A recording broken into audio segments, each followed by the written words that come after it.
Good afternoon, everyone. Thank you for joining the Williamsburg City Council work session of March 8th, 2021. Sandy, would you call the roll, please? Mr. Rogers. Here. Ms. Ramsey. Here. Mayor Pons. Here. Vice Mayor Dent. Here. Mr. Maslin. Here. Thank you. Glad everybody could join us today. First item on the agenda is City Council meeting of March 11th. Mr. Trivett, any preview?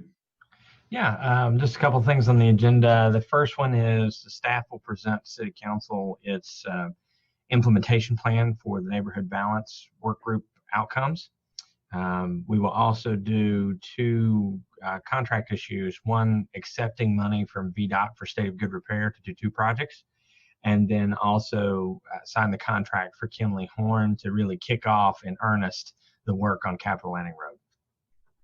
Good. Well, we're excited about that. That project's been kind of in the books for a while and looking forward to seeing that get some shovels in the ground, so to speak. Mr. Barham, are there any callers in for public comment? No, sir, there are not. Okay. So we'll move on to background presentations and discussions. Item A is the presentation concerning the Williamsburg Regional Library FY22 budget request and an operational update. Ms. Fowler, welcome. Thank you for joining us. Thank you, Mayor. I'm delighted to be here and delighted to see everyone on screen and have an opportunity to speak with you this afternoon. I'm going to share my screen with a PowerPoint. Let's see. And can everyone see that? No. We cannot. All right. Let's see. Go back. Press escape, get out of it. Just one moment. Okay, now go back to your Zoom screen. Is it on Zoom? Here. I'm already in.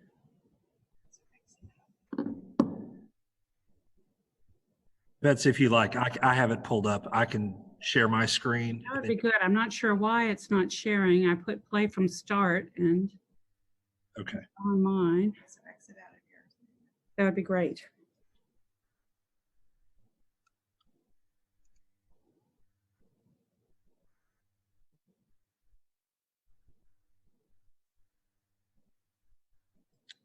Thank you. So this is actually a budget presentation with discussion about our capital request being the primary thing we're going to talk about. If you could move to the next slide. The library does have a new one-year strategic plan, which has a goal of meeting the needs of our community during the time of pandemic. We have a new mission statement, inspiring and nurturing a vibrant community, and a new vision statement that the Williamsburg Regional Library will contribute to a strong, informed, and resilient community by providing access to resources, programs, and public spaces. We believe public libraries are essential to a vibrant community and a healthy democracy. We deliver outstanding and equitable library services to all members of a diverse region. WRL sparks innovation, inspires creativity and learning, and creates connections. WRL empowers individuals to transform their lives. So we have a lot of aspirations this year. And these are the actual strategic priorities: reinventing library services. And we've introduced a lot of new services this year for the pandemic, and many of them will be continuing forward, like curbside service, digital cards, communicating and raising awareness in our community, rethinking library spaces, which includes planning for a new facility, strengthening community connections and partnerships, particularly in outreach efforts to members of our community that may not have the same level of access to the library buildings. Over the past year, we've had some I think the library has worked very hard to continue to serve the community in new and different ways. We received national attention for a Wi-Fi mobile hotspot program where we put the outreach vehicles on a schedule all around the community and access points where people needed Wi-Fi access for schooling and for job hunting and for other purposes. We've printed thousands of face shields with the library's 3D printers, cooperating with the school librarians as well. We've worked very closely with the schools to support at-home learning, including starting new collections like Learning to Go collections that are hands-on and activity kits to support what the children were learning in school. We put a lot of money into our digital collections this year, knowing during the time we were closed between March and the beginning of July, and again recently for a month, that this was the primary way people were accessing the collection. We've worked hard on holding community conversations about difficult subjects. We had our second One Book, One Community read on Stamped, Racism, Anti-Racism, and You, and we had a lot of wonderful programming about racism and built around the main author event, a lot of participation by the community, really working towards healing and understanding each other and being able to move forward successfully. And library use has remained strong throughout this time. Despite being closed for part of the time during the last year, our checkouts are only down 13%, and we still have probably about half the number of people coming to the buildings, about 5,000 people a week right now, with most of that use at the Williamsburg facility. So that's just the highlights of what we've done the past year. This is our budget request, and the reason I'm not lingering on this page is if you look down to the second section, we have a very modest increase to the city of Williamsburg. Our requested increase is up from $904,244 to $906,654. So almost flat funding request. System-wide, our request is up 4.53%, but that increase is going towards primarily James City County and to some degree York. As you remember, the library contract calls that each jurisdiction contributes to the operating budget based on their checkouts at the library. So James City County continues to add more population and to have a greater number of checkouts. We had kind of a 2-year gap we're closing because last year James City County asked for flat funding. And even though we had some significant increased compensation costs and costs contractually that went up, we ended up furloughing people, some people through December, and cutting back in other ways that we're trying to make up ground for this year, which is why we needed that 4.5% increase overall. But fortunately, the city was not particularly impacted by that. Are there any questions about the budget before I move forward? Well, just if I may, just in terms of the increase in James City County and in the checkouts, I would assume that still, as we've seen in the past in data, James City County residents still take advantage of the library within the city to a great extent. They do, and that's a really important point because both buildings function as regional library facilities. The vast majority of use of the city library is by James City County residents, and the vast majority of the James City County Library use is by county residents. So both facilities are heavily used by people outside of the city, and York County to a lesser degree. Good. Well, we certainly do welcome them in the city. We do. And because they use the library so heavily, they are paying the majority of the operating expenses for this facility as well as the James City County Library, because all that money goes into the operating budget to pay for the utilities and upkeep up to $50,000 in terms of capital costs. Thank you. Ms. Fowler, do you do you have the number of usage compared? Obviously, it's a tremendous amount more. In numbers, do you roughly know what that is?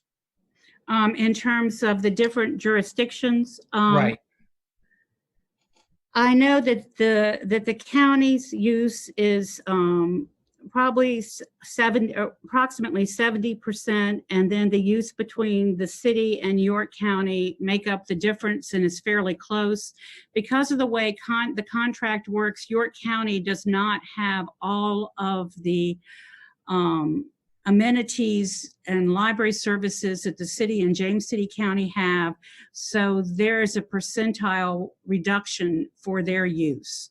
But both the city and York County, I think, are around 15% of the total use of the library. Thank you. Hi, Betsy. 2 questions. Do you have any idea what % of the checkouts are from William and Mary College students? And then do you have some way to break out in this budget the expenses related to COVID and the revenues related to state and federal COVID aid? I'll answer the college question first. The college actually constitutes a very small use of the library. I don't think the checkouts are probably less than 5,000 or 6,000 items each year out of 1 million items checked out. They use the space for studying usually, though not so much in the pandemic. So the reciprocal agreement is wonderful in terms of offering the resources to both ends, but I don't know that the use is significantly high of the community using the resources at Swim Library. But we love having them open to both institutions and the people that live and work here. The COVID expenses were actually borne by the city and the county. The library didn't have access to COVID money directly, so we compiled the expenses that met the guidelines. I think the city was using FEMA funds. The county was using I'm sorry? The CARES Act funding, and my Sandy Towers, the assistant director, sitting nearby. And so we had slightly different guidelines between them, and the percentiles were based on the same percentiles that the budget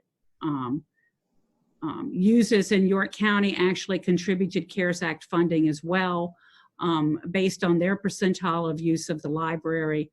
I want to say, and this is off the top of my head, that we had a few $100,000 in total expenditures.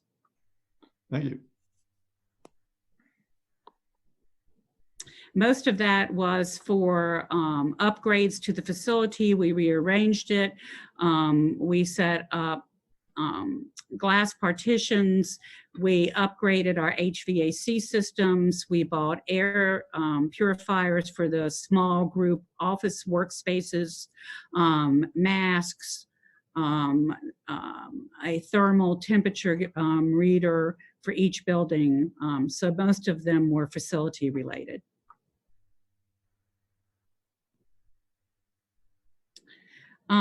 I wanted to focus on our CIP submission coming up this year and talk about the new library facility. The library board is hoping we're on track to hopefully get in the next few years, and do a brief overview of how we got here for people that may not have been with us through every step of this journey. But not linger too long unless there's specific questions. So on to the next slide. This is just kind of what's been happening around the state.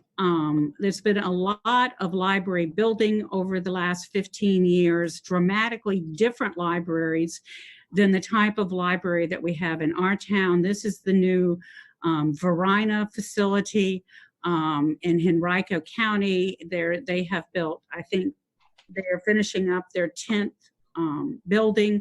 And these buildings are designed, the Williamsburg Library, when it was designed to hold collections, have some study space and seating space, but really the main purpose of the library is to hold books and steel shelving to hold books. These libraries are built to be community civic centers where people come and gather together, where they have learning experiences of different types, where there are different types of hand-on activities like maker spaces, media labs, all sorts of breakout rooms for people to collaborate, bigger collaborating spaces. So it's really very people and information and technology centric. Books are still a part of it, but I think in some of these spaces, books are less than a half, maybe a quarter of what the space is. And the vast majority of the space is people learning spaces. And they're also designed to be real showstoppers. They showcase community pride. They're architecturally significant. They have a lot of wonderful amenities like cafe spaces and what they call living room areas with fireplaces. And we know people love to come to the Williamsburg Library. It's an iconic building. People really treasure this building, and I think they enjoy the traditional feel of it. But we also know that overall people come and go here very quickly all day long, and they don't linger unless they're going in the theater, because there's really not the type of spaces and amenities that allow people to stay and linger. There's not enough types of seating and comfortable seating and tutoring space and technology space that would really make it a place where people could come and spend hours at a time. If you go down, this is a picture of another new library that opened up called Fairfield area in Henrico, and actually Scott Stevens and Drew went on a field trip with the library board to look at this one last year before the pandemic. And it's another big showstopper building, really wonderful, imaginative spaces, which are designed to help people feel creative and excited and interested by being the type of space that enhances your experience of being in the building and inspires your creativity. So this is Fairfield. If you go down, this is off Laburnum Avenue. This is another library in Stafford County that was built a few years ago. And there's really hundreds of new libraries. Hopewell has a beautiful library that was built in the last 10 years. Petersburg, Chesterfield, Pamunkey Regional's building several. So Virginia Beach. So we see a lot of activity because library buildings that were built in the 20th century are really dated in terms of being able to offer the types of services that a 21st century library should have. So moving forward, you can see a brief timeline of our library buildings. The original library in Williamsburg is coming up to soon to 50 years. It was built in '73. Of course, it's had two different additions. One, the theater and children's room, and another, the lobby and adult areas in 1982 and 1998, which were wonderful additions in the time. And certainly when the library theater was built, that was really groundbreaking in terms of what libraries were offering. And I remember everybody came from around the state to come look at that theater because it was such an exciting and innovative idea when it was constructed.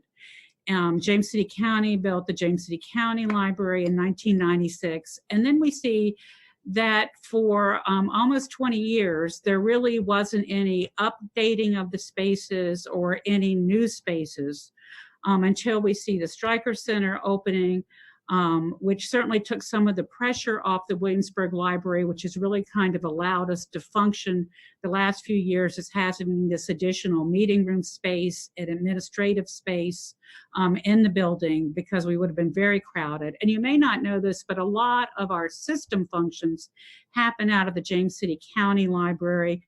Our cataloging, our acquisitions, our outreach services, our shipping and receiving, all of those things are happening from the behind-the-scenes spaces at James City County Library, which helps take some of the pressure off this building in terms of all the different functions a regional library needs to have. In 2017, we opened up conversations with the city about where we could go in terms of replacing the Williamsburg Library building, and they asked if the board would have an architectural assessment performed, which they did. In 2017, the board also recommended that the county construct a new 50,000 square foot library to serve their current and projected populations. Then in 2018, a decision was made to, instead of constructing 2 different new libraries or renovating and constructing a new building, to explore a new joint facility. And James City County asked the library board if they would hire another consultant to do a site survey for where a joint facility could possibly be located. And there were 4 different suggestions, the city heavily favoring the existing site, and the public's overwhelming response, with over 3,100 different responses and thousands of comments. I think it was 7,500 comments, preferred the downtown site. And the survey was pretty comprehensive. They told us why. They like to come to downtown Williamsburg, and this includes James City County residents overwhelmingly, and the city of York. They want to shop, they want to eat, they want to go to the post office here. They moved here to be around this historic little town, and they want to use it and maintain that sense of having this community and this downtown center. And I think I'm ready to move forward. And this is just a diagram that shows the 2 additions, the theater on the left, and the green is the second addition that was made. And if we move forward, I'll just briefly touch on some of the challenges with the library and these spaces. Is that most of it is collection space, very little room for seating, very little room for learning activities of any other kind. The library's on 3 levels. We have this ramp going down to the children's room. There's very few windows. There's very little natural light, especially in the children's room. The ceilings are low. There's not a lot of flexibility. Of course, the infrastructure is very dated at this point in terms of the capacity for electrical outlets, phone wiring, technology. If you move down another slide, you can see here, if you look at the slide on the right, you see the steel shelving starting at the first floor, going up through the mezzanine to the ceiling of the second floor. And this is how a lot of academic libraries were built at the time, where you had kind of these half floors of shelving and sometimes multiple ones. I know several college libraries would have multiple floors of metal shelving holding the ceiling up for the next row of metal shelving. But the problem is that even if we removed the metal shelving, we still don't have enough space for 2 full stories in the building. Another big challenge is we have a very antiquated elevator that requires staff assistance to use, which is not very convenient if you have access issues. And we have a lot of access issues with the building. Access to the basement is problematic. There's only a book lift going down in the staff lounge, and most of the storage is there. Access into the pyramid entrance has steps, and the ramps are fairly steep. In the theater, the pitch of the theater doesn't meet modern guidelines, and there's no access to the stage besides with steps. And so a lot of different problems in terms of the ease of access, which is really a really big driving factor, especially because 25% of James City County residents are of retirement age, and they're estimating that will increase by 30% in the next few years. Most of those people live clustered around Williamsburg. Most of those people use this library facility, and they struggle. They struggle to get into the building. They struggle to negotiate the building. If we go down to the next slide, You can see how the bottom circle is the Williamsburg Library, the top one, the James City County, and how most of the population in James City County is ringing the city and using this facility. Pretty much people who live, as a rule of thumb, we saw in the survey, people who live west of Lightfoot Road tend to use the James City County Library, and east of that, they use the Williamsburg facility. And let me stop here in case there's questions again.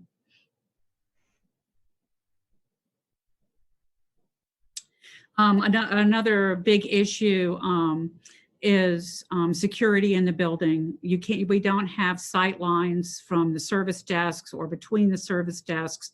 So it's very hard to monitor what's happening in all of these stacks because the building has kind of grown organically over the years with these additions. It's not a cohesive open space that allows us to easily rearrange it or adapt it for modern needs. So the findings of the assessment were really that the building could be renovated, structurally it's sound, but that we would never have the same level of library or the same amenities that a newly constructed building would offer, because we would always have a building that was defined by the original space and additions that were added to it.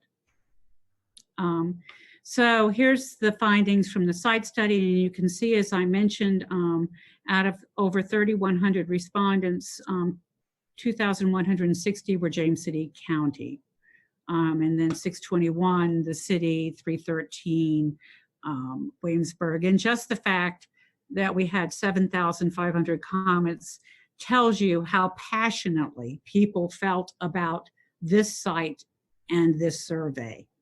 I think we got most of the responses the first day we launched the survey. They had read about it in the paper and they were waiting. They had strong feelings. Moving forward, this is the map I think I shared with you all at the time, which told us when we asked people, when you visited the library, where else did you go? And the size of the color strip shows the number of people, and you can see a lot of people are flowing from the library to Merchant Square and Prince George Street. And so those are really how people are coming to the post office, they're coming to the library, and they're going downtown. And they told us they were going downtown to shop, to eat, and to walk. So that is really what we heard loud and clear. So clearly it's hard to know the chicken and the egg, but we know that thousands of people a week come to the library and combine library use with visiting the downtown historic area, and to a lesser degree, other restaurants in the city and other shopping points. And moving on, this is the other big finding besides the economic driver and the site. People love the site. People are frustrated by the parking. We asked people how far they're willing to walk. The majority of people would walk 1 block, but a significant portion felt like they had to have adjacent parking.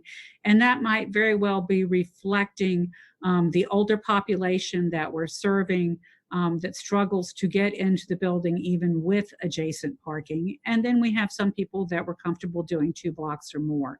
And I do have to say, part of this that we know too is if you live outside of the city in James City County, pretty much everyone is driving here. So everyone is parking that's coming from James City County, whereas city people may or may not be on foot or bicycle or using another form of transportation.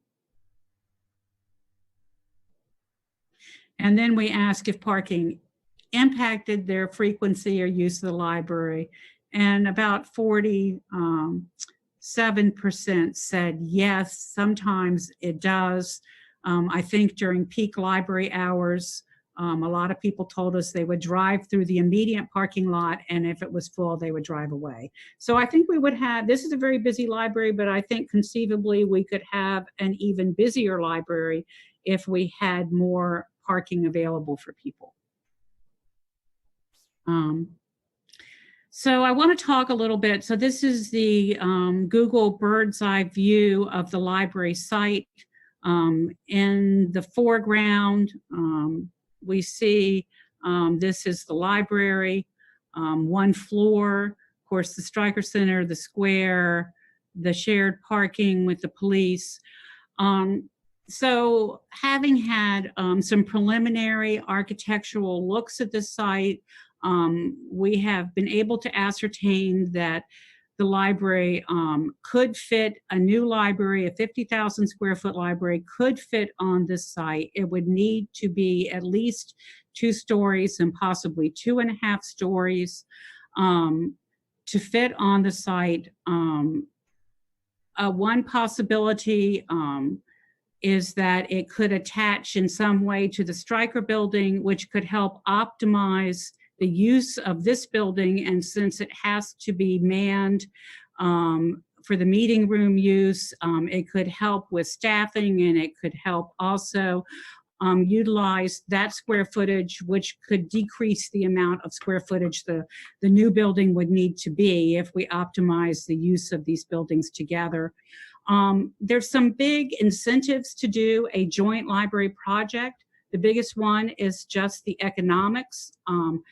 This library, the big cost would be the capital costs of constructing a new facility, but it would not require long-term investments in operational funds that would be significantly larger than what the city and the counties are investing now, because we are already staffing 5 different service desks, or were when we closed at the pandemic, if you count Stryker. We already have staffing to run all the departments. We have security, we have maintenance, we have the cost of utilities, which are a little bit high because it's an older facility and would probably be less in a modern facility. So those costs would be contained. On the flip side, if James City County were to build a 3rd new library, the cost could be somewhere between 2.2 and 2.5 million a year in operating costs. Going forward, that would be an ongoing expense for all the jurisdictions to bear based on their ratio of checkouts. I think one concern is that York County's investment would go significantly up with a 3rd building, and would they still be invested in participating in this regional library arrangement because they have their own county library, and at what point would the expenses outweigh the benefits to them? I don't know that, but I think it's certainly a consideration. Let me look at some of the others. I think clearly keeping the city's desire to keep the library downtown is really important, because clearly the library is an important anchor for the downtown. It's a driver of people. It helps keep a vibrant community. Having a new library would certainly be a showcase for the city. It would offer extraordinary amenities that are not available now for people visiting, for visitors that may not live far away, but people who are coming to the city for programs, for events, for things at the library. So it could still be very helpful in terms of really helping revitalize parts of the downtown. As I mentioned, maximizing the investment that the city's already made in the Stryker space. And the thing that comes to my mind too, that I said when in conversation with the James City County Planning Commission recently, is we don't really have a fallback plan. As the contract stands now, each jurisdiction is responsible for the capital costs of their own facility. But this Williamsburg facility is a far larger library than you would have just to serve the population of Williamsburg.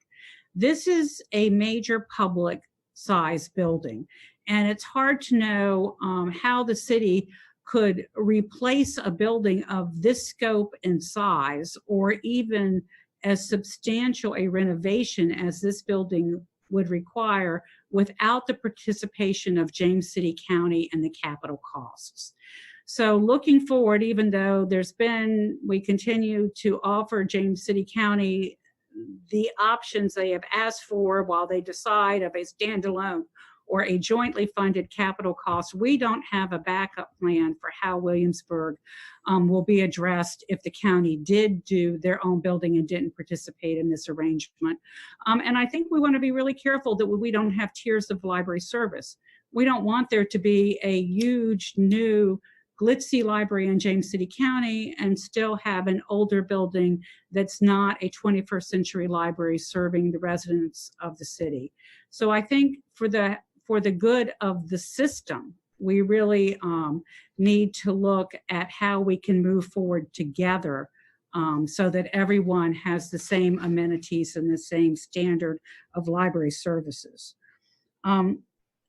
So I think it makes a lot of sense to move forward with this joint facility economically, and also library use is shifting. During the pandemic, we have seen almost half of the checkouts have been digital. It's hard to know if that level will be sustained going forward, but if so, we may not require 2 large libraries, one in Williamsburg and a third in James City County. So that's an important consideration as well. Some of the challenges, I think there's really only a couple. One is being able for the city and the county to reach an agreement to open up the contract to look at a joint project that is funded by both jurisdictions. I know, speaking to Scott Stevens, that the county will be looking at this very shortly when the CIP comes before them to review. They'll be having conversations about this. And I think obviously conversations between the city and the county will be crucial in terms of how they would negotiate out the cost sharing and any future maintenance of the building. And the other big challenge is this, in the city, space is at a premium. How do we get enough parking on or adjacent to this site to meet the needs of library visitors and still not make significant inroads to other goals the city has with their land use for this site and the surrounding area. So that would be another important consideration moving forward. I think that both the city and the county, we've been talking about this project for 3 years. This will be the 4th year now, and we're hoping that by 2023, we'll be moving towards some sort of initial design phase with the new building, because typically it takes a minimum of 3 years to construct a library, or 4, a couple for the entire design phase and a couple for the actual construction. So we're still many years out from opening a new building, even on that type of time frame. And I think, but let me just say finally how important I think this is, because Williamsburg and James City County and York have invested heavily in this library system for years, and it is a top drawer library. Your investments have really borne fruit in terms of the level of services, the level of professional expertise, the use of it by the surrounding populations and the city population. It's been a big success story.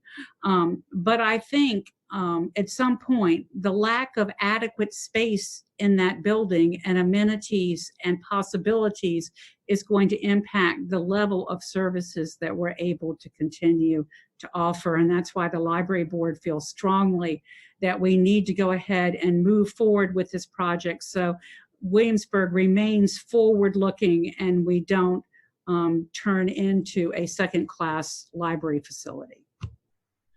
And I'm happy to answer any questions. Thank you, Ms. Fowler. That was very extensive, and certainly do appreciate it.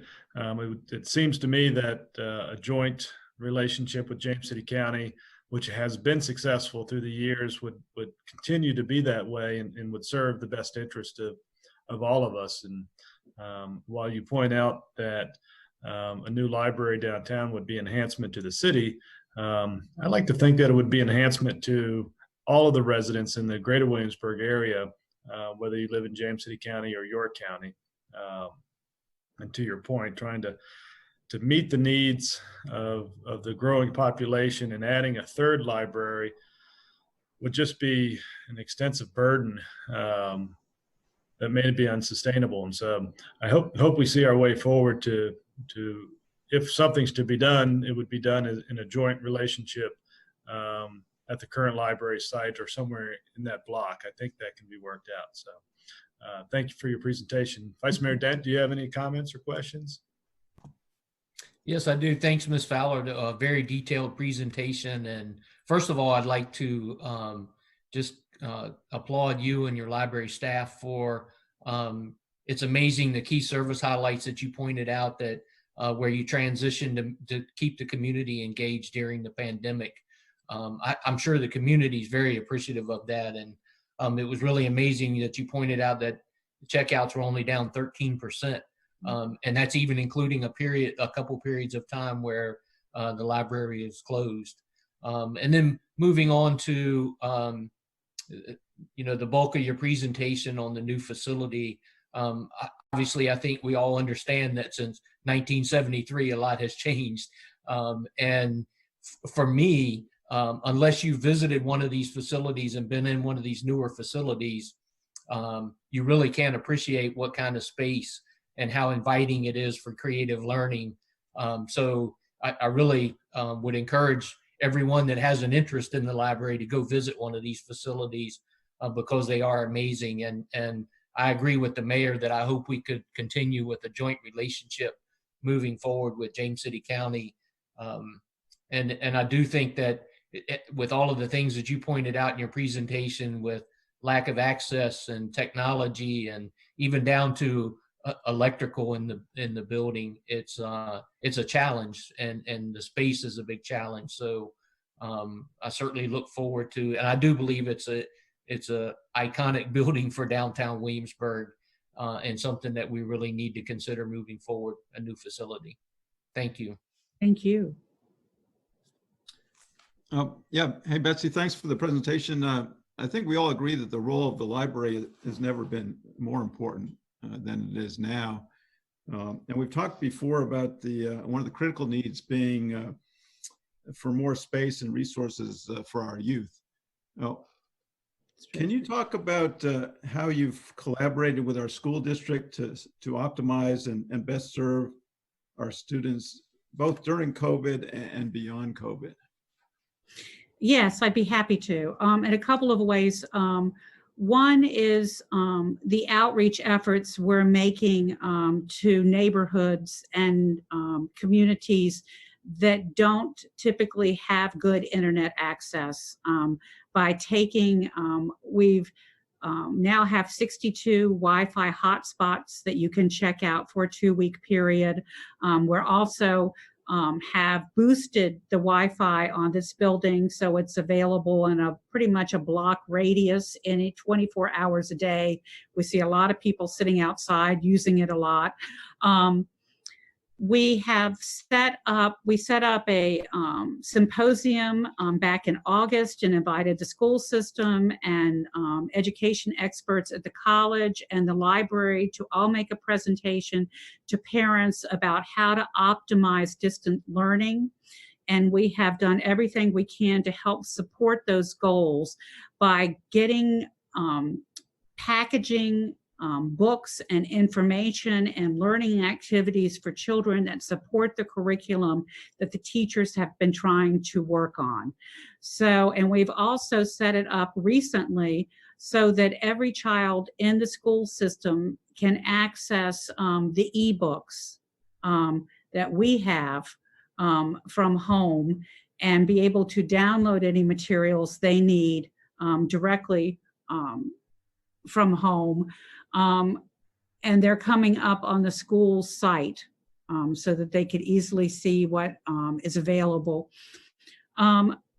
We've done a lot. I'm I'm trying to think, the Learning to Go collection that I mentioned too is hands-on, and we got a lot of input from teachers about science activities, chemistry experiments, mechanical, robotic, different types of things that would support and engage children so they're not just looking at a screen all the time, but actually having some hands-on learning activities to go with it.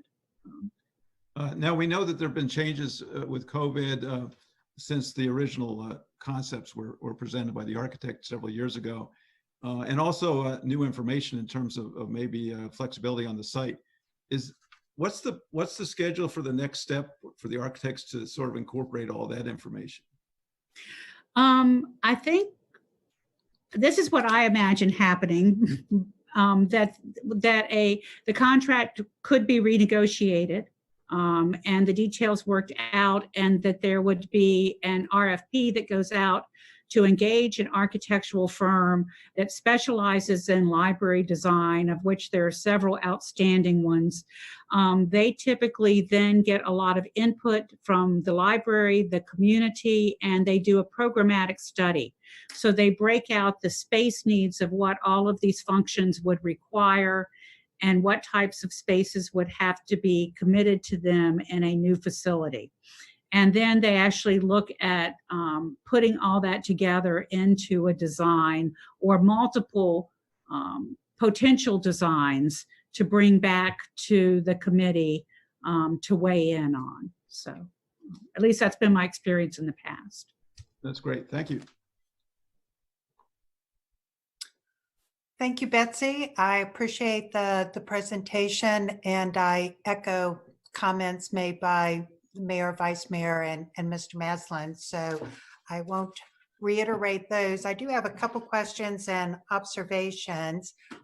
First of all, I appreciate you really referencing the 21st Century Library. When you and I spoke almost a year ago, that was one of the things of just getting people to realize the differences that have occurred over the past 20, 40 years, particularly in regards to technology. In the examples of new libraries that you showed, what is their approximate square footage and population coverage? Because it appears that there's a few new ones in Henrico County, and I didn't know if, you know. Right.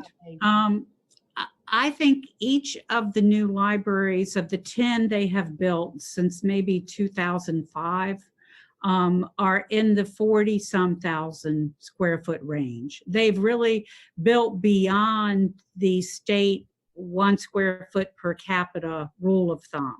They've clearly decided that these libraries play an outsized role in the communities they're serving and the goals that the city has for their population. I'm not sure of the total population of Henrico County now. I want to say maybe 300,000, but I'm not sure. I could look it up. And being a librarian, and I think Stafford County that I showed has a population when that was built of around 150,000.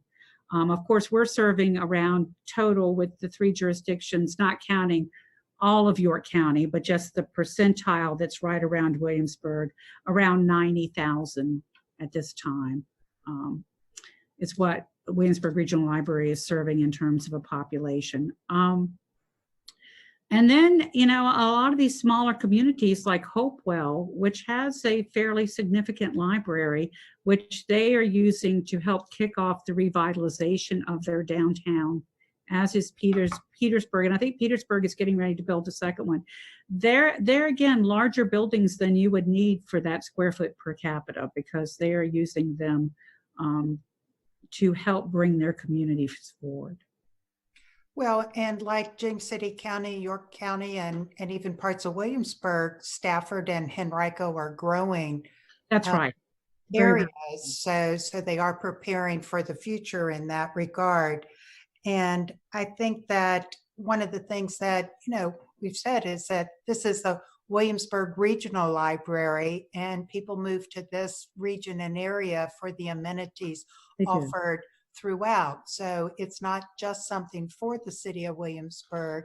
And one of the comments that you made about the architectural design of these libraries and that they can become a draw in and of themselves reminded me of the Frank Gehry Museum that was designed and built in Bilbao, Spain. And it in and of itself really put that city on the map and became a huge tourism draw. So there are other sort of intangibles to building a new library as well. So I don't really have any other questions or comments as they really support the construction and look forward to seeing the next step go forward. Thank you so much. Thank you very much as well, Betsy, for coming and speaking with us today. The point which you made, which is most poignant to me, is in its almost 50-year life, there were 2 additions in the first 25 years and no additions in the last 25 years. So clearly high time to rethink how our library can play its role in City Square. And as you mentioned, it is exciting with potentially some new area in that City Square becoming available, how we can expand. I wanted to ask 2 questions, one on relationship with the schools in following up with Councilman Maslin's point, and then the second on participation in events as they've moved virtually. So on the schools, as you all were initially providing those Wi-Fi hotspots and producing face shields for the schools, after that initial shutdown in the spring, how has some of your work changed with the schools as they are beginning to reopen now that we are in about a year later? Are you all still providing hotspots and face shields, or has some of your work changed with the school system? Yes, and I should be more clear. The schools actually helped us produce the face shields for mostly the health community, health providers.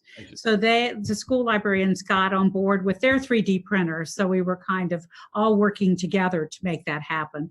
And I think we made, I want to say 15,000 total. So quite a significant amount.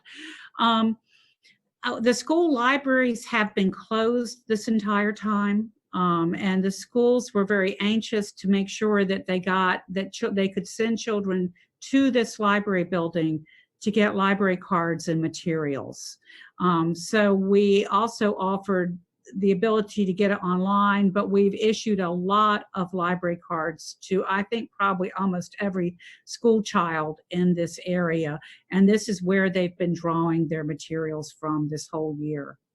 So up until now, I'm not sure with the full return back to school, I presume the libraries will be part of that, the school libraries. But even in the best of times, the school libraries don't have the resources of the public library. So they will usually work very closely with them to help support the curriculums.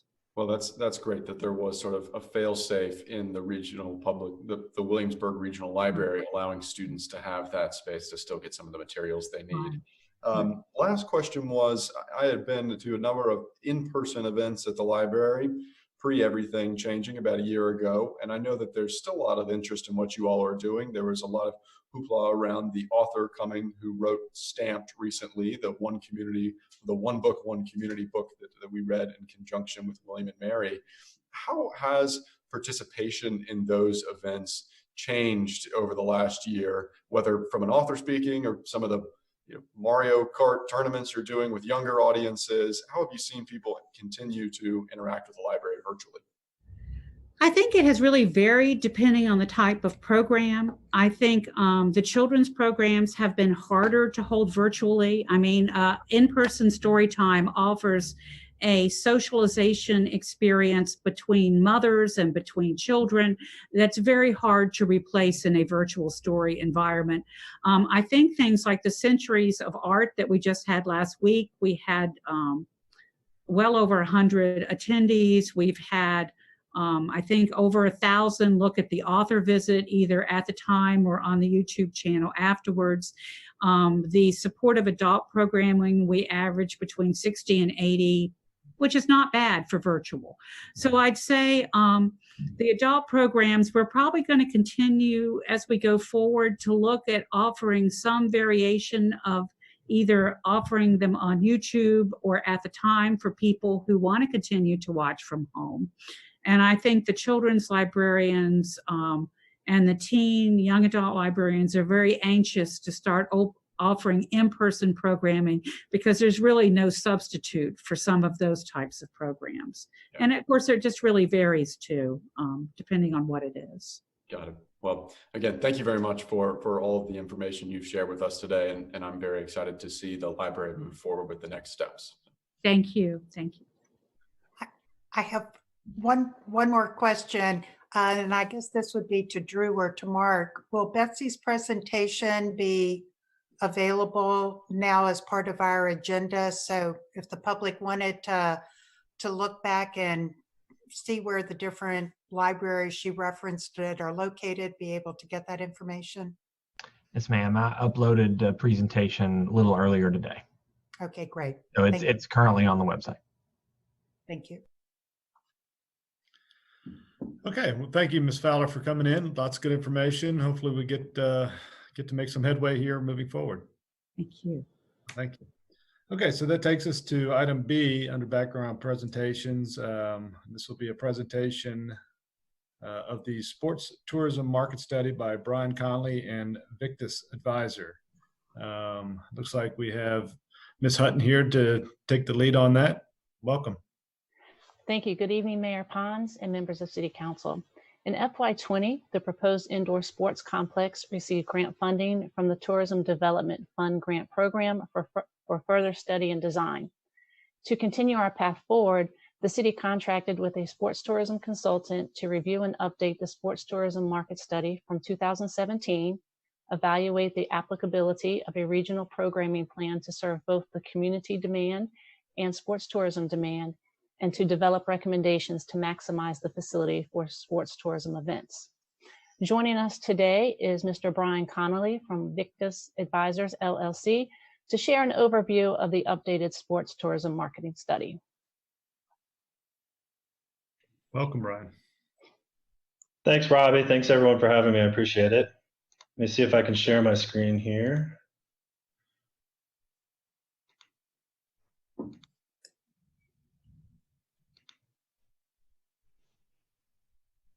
That work? Yes, sir. Perfect. All right. As Robbie said, we were engaged by the city back in October as a sports tourism consultant. So there were several key tasks included in our scope. The ones that we're focusing on in this presentation this afternoon are the updated sports facility market study and the facility recommendations that go along with that. Probably doesn't need to be noted at this point, but while we were doing our study, the site shown at the Colonial Williamsburg Visitor Center was selected. So we did our study from the perspective of that being the location for this facility. So we start off with doing a weekday usage analysis, which is really a local analysis. Then we move on to a sports tourism analysis, which looks out at a wider 5 to 6 hour drive range. For an indoor sports center, typically your local use occurs primarily during the week, Monday through Thursday. Your primary market's about 30 minutes. There's a primary market, in this case, around that site of about 283,000 people within a 30-minute drive. And within a secondary market of about 60 minutes, you get to over 1.5 million people. That said, the regional multi-day weekend tournament attendance is typically going to be drawn from a much wider radius, which we'll look at in a second. We talked to a representative sample of indoor sports groups in your area, basketball, volleyball, wrestling, high schools, high school association for the state of Virginia, just to get a sense of their current facility needs, what they're able to access during the week. So that would be for renting space for practices, playing games during the week, as well as then where are they going for tournaments? Are they able to host tournaments themselves locally? Are they traveling outside of the region to participate in tournaments? And overall, we found significant demand from the local groups in terms of their interest in potentially renting space in a facility like this. Then we took a look at the sports tourism market. So for those of you who aren't familiar, Sports tourism is what we call regional or national travel that takes place to participate in or observe a sporting event. Typically, when we talk about sports tourism, we're talking about youth and amateur sports. So your typical sports tourism traveler is a family traveling in the minivan within a 3 to 6 hour drive range to participate in youth and amateur sports tournaments. This market has been rapidly growing, really over the last probably 15 years now. And by certain numbers, the increase since 2015 has been about 17% in overall sports tourism spending. And in terms of the pandemic, especially as it relates to outdoor sports, it's been one of the more durable industries out there in terms of continuing to drive hotel nights during the pandemic. In terms of indoor sports market opportunities for Williamsburg, we pulled some data on national youth sports participation as well as Virginia high school sports participation. So the chart in the upper left shows you national youth sports participation by sport. The gray highlights identify events that could typically be held within an indoor sports center. Basketball is the largest youth sport in the country by participation. That is always going to be a major user of an indoor sports center. And then volleyball is also almost always going to be a major user of an indoor sports center. Secondary users tend to be gymnastics events, cheerleading events, pickleball, things along those lines. From a Virginia high school participation standpoint, looking specifically at your area, again, basketball has the highest level of participation. Volleyball is primarily a girls' sport, but it is the highest level of participation for any girls' sport. Again, we're projecting those to be the two largest users of this facility. Additional options include, wrestling, cheer, gymnastics, things that actually overlap pretty consistently with some of the national data. In terms of what drives sports tourism to a market, number one, in terms of key drivers, will always be the facility itself. Tournaments are looking typically for a specific, if it's an indoor sports facility, they're typically looking for a specific number of courts or a specific square footage of space that they can convert for their events. If you do not have what they are looking for from a facility standpoint, that ends the conversation. So when it comes to attracting sports tourism, you have to have the facility. Once you have the facility, then other factors become important in terms of establishing and maintaining a competitive advantage. So what those factors are proximity and access. So where does your location correlate to population bases within a sports tourism drive range of 5 to 6 hours? And then how easy is it for people to access the location? Are there hotels and amenities, restaurants, retail, attractions, family entertainment that are located conveniently to the site so that you actually are able to create not just a court facility or an indoor sports center, but also a sports tourism hospitality environment that, again, doesn't just attract events once because you have the courts, but has them continuing to come back because they like playing in that destination. And then the fourth thing is reputation and brand. So do events know that you are a community that's going to do a good job hosting their events, and that they can work well with you to put on good events and to continue to grow their events. So we stacked this sort of 4 criteria up against the Williamsburg market, specifically as it relates to indoor sports. So what we determined was, in terms of number 2, 3, and 4, Williamsburg is an ideal location for indoor sports tourism events. You have the proximity and access. There's over 26 million people within a 5-hour drive of Williamsburg. You have lodging and family tourism attractions, plenty of hotels within 10 minutes of the site. You have outlet shopping, you have dining and retail, you have amusement parks and historical sites. From that standpoint, Williamsburg is excellent. And then reputation. Williamsburg is a nationally known family-friendly travel destination with lots of different amenities that are attractive to groups like these. So number 2, 3, and 4 are already in place. And we work with a lot of different cities and counties of varying sizes.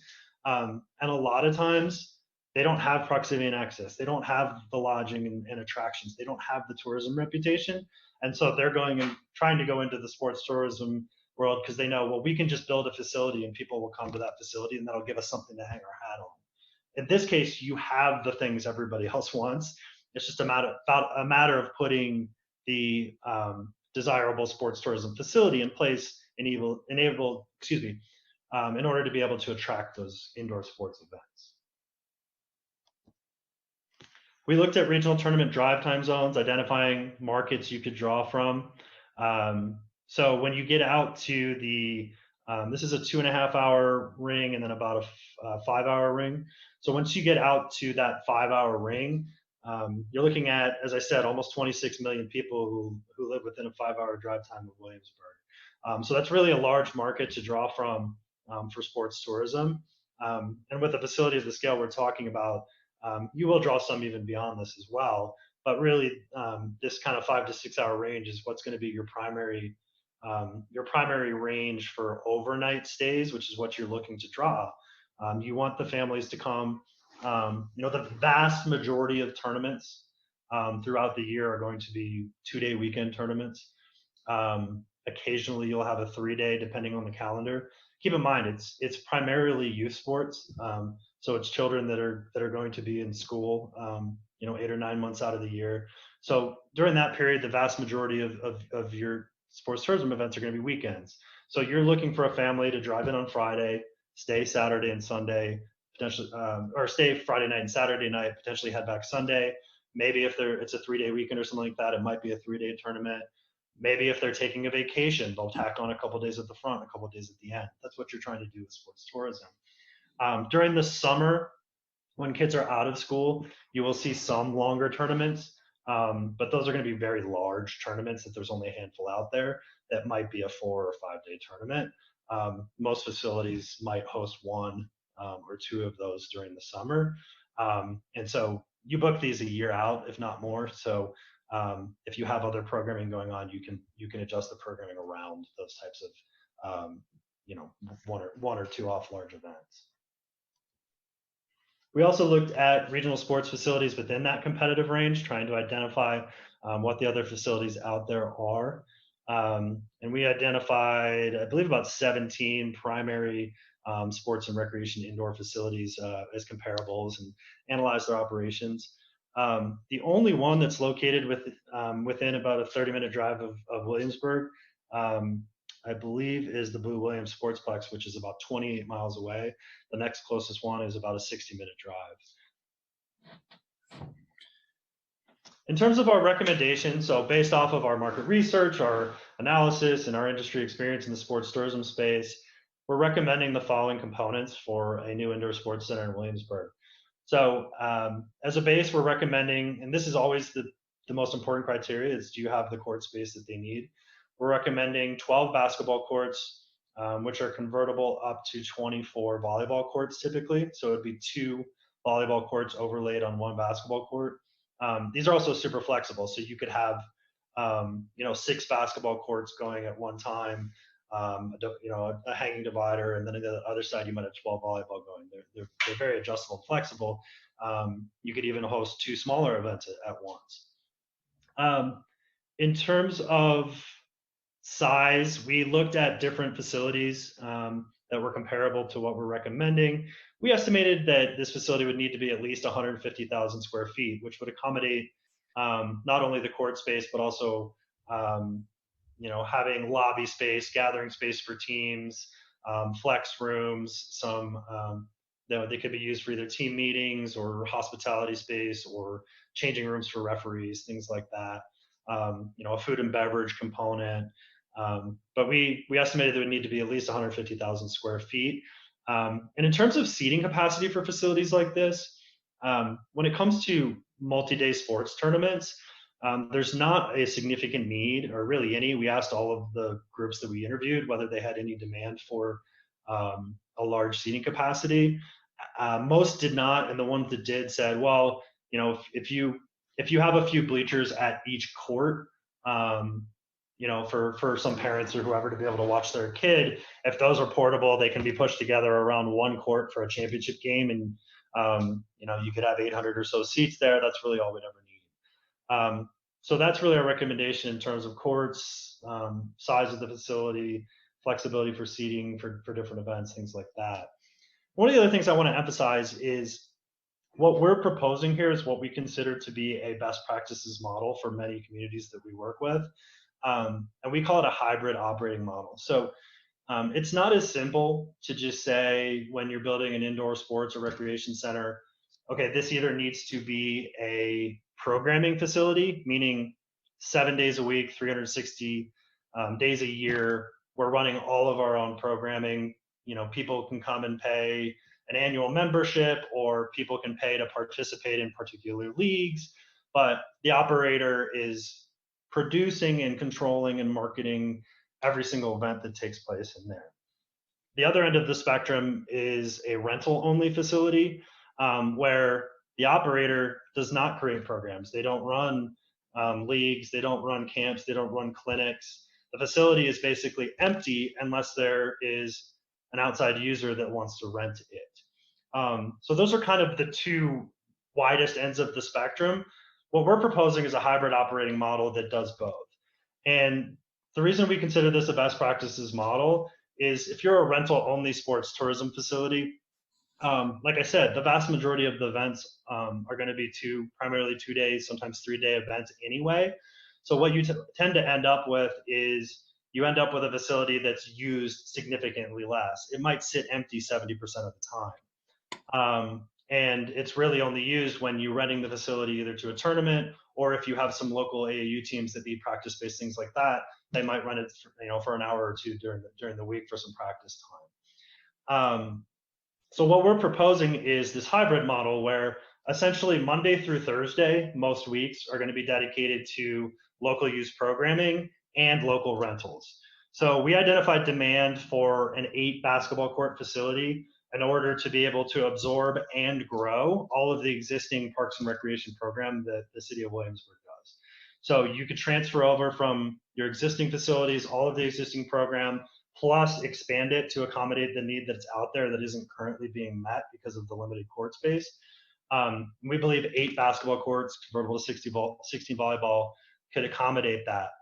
But by having 12 courts as well, you would have 4 additional courts that you could rent during the week as well. So already during your Monday through Thursdays, we're looking at programming by the operator as well as renting. We already identified, I think, 3 club teams that right off the bat would be interested in committing to long-term rentals to have access to the facility, a couple hours a week for their practices and things like that.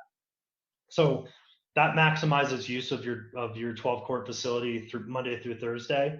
And then weekends would be primarily dedicated to sports tourism, whether that's Friday to Sunday, Saturday to Sunday most of the time. Or if you had the opportunity for a 4-day or a 5-day, again, booking these a year out, you're able to then say, okay, these 2 weeks during the summer, there's not going to be any recreational programming because those are,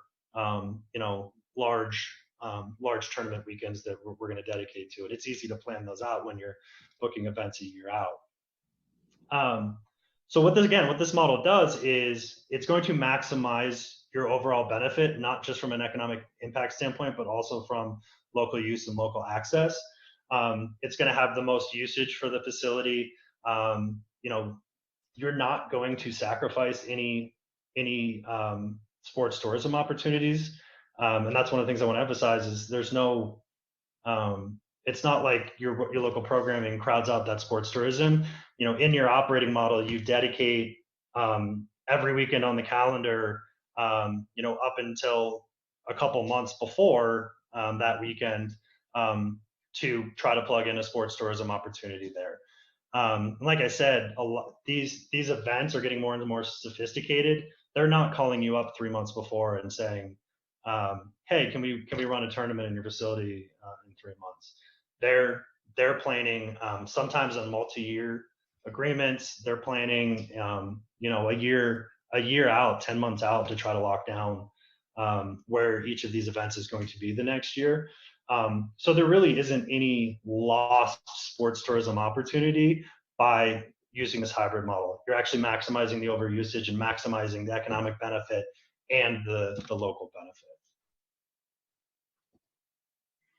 We took a look at construction costs as well. Obviously, if anybody's renovated or built a home, all 3,000 square foot houses are not going to cost the same amount of money. So it depends on what choices you make during the building process.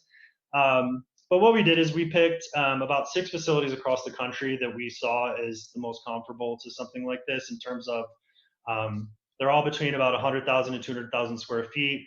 They all hold multi-court sports tournament activity.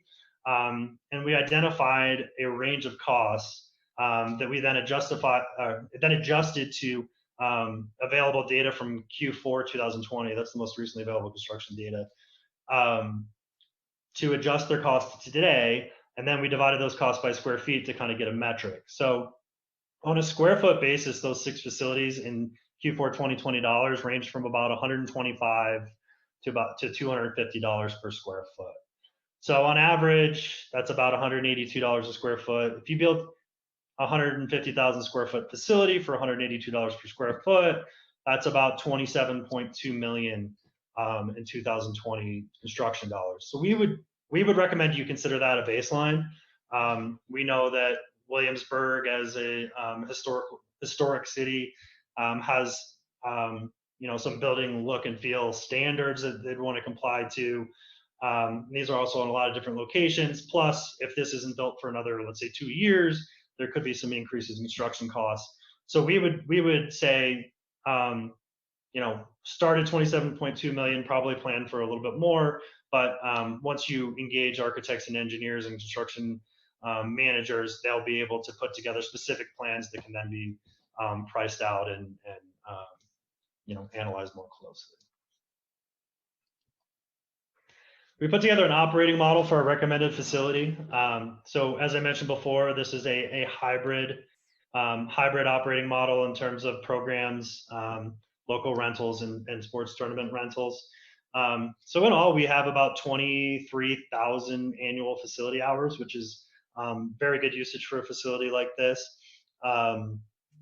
About a little over 10,000 of those hours is programming. So again, that's transferring over the existing Parks and Recreation programming all to this facility, plus expanding those programs, which then leaves another 6,000 hours a year for sports tournament rentals, plus local rentals to basketball teams, volleyball teams, and the facility through different flooring surfaces that could be laid down could be used for other rental opportunities, like you could host a corporate meeting or an expo or a trade show or something in there, depending on how aggressive you are in trying to fill open deeds.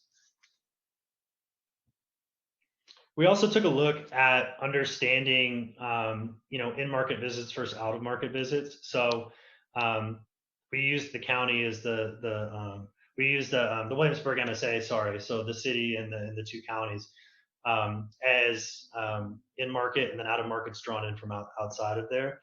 So we're estimating that about 42% of overall annual visits would come from out-of-market. That's about 238,000 incremental visits driven by this facility. Like I said, with a rental-only facility that's focused on sports tourism, you're essentially just going to see this 238. So if you look at comparable facilities, if they're only used for rentals, they're going to have less than half of the annual visitation of what a facility using this hybrid model has. And then your weekday usage for an indoor sports center, no matter how you operate it, is always going to be heavily in market, simply because, for logical reasons, it's a weekday, and on a weekday, your primary market's typically within a 30-minute drive. We put together an operating pro forma. We try to be conservative on these. We don't want to make wild claims that this facility is going to be hugely profitable and that the operations are going to help pay the debt service. We want to be realistic about what it's going to cost to operate these. One thing I want to emphasize here, we're showing about a 76% cost recovery. on annual operations, which includes both rental income and programming. So if you take out the programming elements, then you could look at that and say, okay, well, now this might lose, let's see, almost $800,000 a year. But when it's a rental only facility, especially one where if you do bring in a third party operator, a couple of things happen. If the third party operator is tasked with making it a facility that doesn't need to be subsidized, they don't go out and get more events. They actually do less events. So some of the primary, the facilities we looked at that were third party operated and only sports tourism facilities within your comparative range actually host the least amount of events, because they only go out and host events that they know are going to be revenue neutral, so that they know it's not going to dig a deeper hole. So they're only going to do sports tournaments of a certain size. They're only going to bring in users that can afford to pay full rent. And so you're going to see you're actually going to see in some cases less economic impact and certainly less local benefit as well through that model. So again, that's why we're recommending that in this case, this is assuming public management, and that because there's public management, there's also no operating management fee being paid. So typically, if you bring in a third-party operator, there's going to be a management fee on top of that. Brian, if I may, Brian, that just seems counterintuitive that a third-party operator if they were brought in to promote the facilities, do the programming, who would probably get compensated based on revenues, would want to see less people come in for the reason that you stated, that they would want, a greater. So that's where you have to structure it correctly. Typically, that is not how they're compensated. The vast majority of the operators out there prefer a fixed fee management fee. So they're typically charging you on a monthly basis for a fixed fee. You can tie certain goals or incentives on top of that to what they do, but those are obviously going to be smaller than their annual management fee. And at the end of the day, it's capitalism. They're going to look at the incentive and they're going to say, is it worth us for us to spend the time and money to chase that incentive? Or do we just collect our monthly annual fee, hit the minimum standards and call it a day? Right. So it's reasonable to expect that if the management agreement is structured correctly, that a third-party operator could still drive revenue. Yes, but they're going to ask for a whole lot more money than the typical management fee. Okay. So, we have some examples of clients we've worked with in other facilities where, if a typical management fee for standard operations of a facility, which usually does not include programming. Most third-party operators are just going to come in and operate as a rental facility because that's the easiest and simplest thing to do. Their standard fee might be, typically it's going to start at about $12,000 a month or so. Some will ask more, some might ask less. That's sort of a typical starting point for kind of standard operations. They're for $12,000 a month, they're just going to rent it. And if you don't care whether the facility's revenue or neutral or not, they're going to rent it a little bit more, and you're going to have to subsidize it on top of paying their management fee. If you want it to be revenue neutral, they're going to be picky about what events they rent it to, and they're only going to rent it to the bigger ones. If you add in programming on top of that and ask them to do the programming, there's more options there. You can either say, hey, you do the programming, that's your money to keep. You want to run as much profitable programming as you can. They're going to charge market rate for it. They're going to try to maximize their own profit to keep it. Or you can say, well, no, we want you to run our programming. Sure. And then they're just going to ask for a straight management fee on top of the existing management fee to do that. Yeah, so the price starts going up. Yeah, I can see how a third-party operator may find it more challenging to work with local programming through Parks and Recs and local schools and that type of thing. So I see that there's a conflict there. So thank you for that. I'll go ahead and continue. And like I said, there are lots of different options depending on how you want to design a management agreement. There's ones where the third-party operator maintains the facility during the week, but a Parks and Rec department comes in and runs all of the weekday programming. And then the weekend activity defers back to the third-party operator. There's publicly operated facilities where they have booking agreements or marketing agreements with sports tourism consultants or sports firms where the Parks and Rec Department operates it, runs all the weekday programming. But when it comes to marketing, you have a third-party expert that has those relationships that goes out and represents you at events and brings in events. There's a lot of different options, and they all have different costs. Different costs associated with them, and there's different incentives you can build into agreements, and it gets pretty complicated. But at a high level, what we're recommending here is really that hybrid model. And whether it's ultimately a public operator or a private operator, I think is still to be determined. But we just want to emphasize that, I think it's important to think through what those options are, what the implications are from a cost standpoint, what the implications are from local use standpoint, what the implications are from a sports tourism standpoint, before ultimately making the right decision. Yeah, well, yeah, thank you for that. Last slide, we also wanted to show there's an assumption sometimes that when it's an indoor sports center that there's going to be like huge drop-offs in usage depending on the time of the year. And that's really in a location where there's significant demand like this, that's really not the case. And in fact, even at indoor sports centers, a lot of them have heaviest usage in the spring and summer, just based upon the fact that traveling teams are traveling more because kids are out of school and seasonality of events and things like that. So what I wanted to show here is that for this particular facility, we're projecting pretty consistent usage throughout the calendar year. It's not the kind of thing where this facility is going to be sitting dark any months or for any significant periods of time.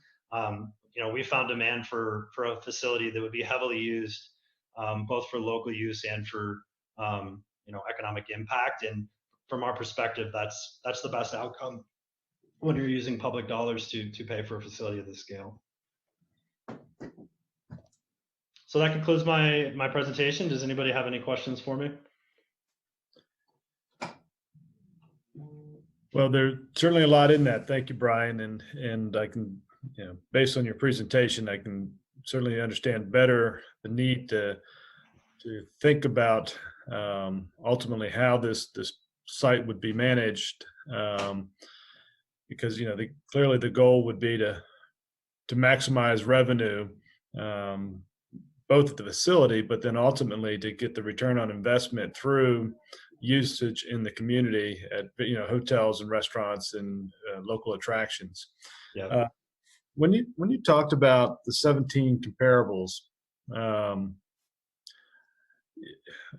it strikes me as I look at some of those comparables, particularly not to disparage Boo Williams site in Hampton, but when you look at the four factors, the key factors, venue quality, proximity, hotel amenities, and reputation.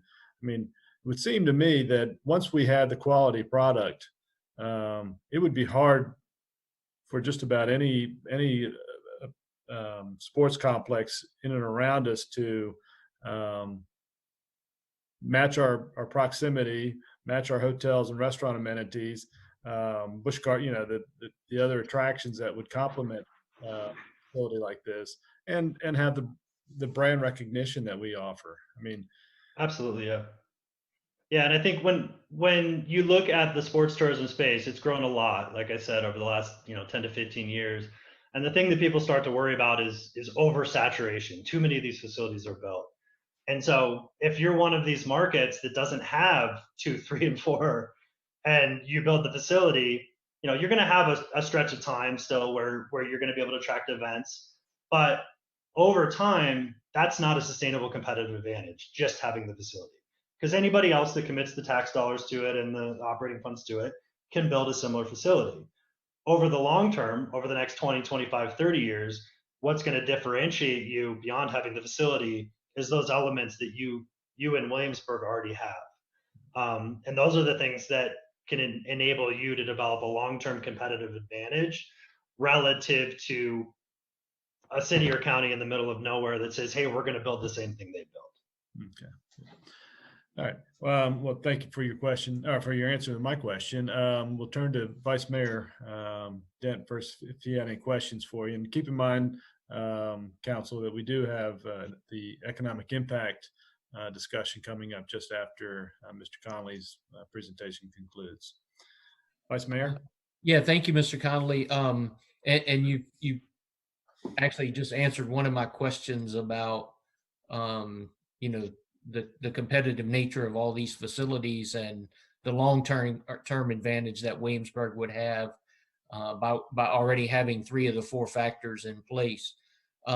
Another question I had is, when you speak to the 1.5 million people within a 60-minute drive of Williamsburg, in your experience, is there some factor that you use that says a certain percentage of those people participate in, you know, have children that participate in youth sports, just to get a sense for what that 1.5 million might be using the facility? Yeah, so we base our model off, when it comes to the local usage, off that primary market.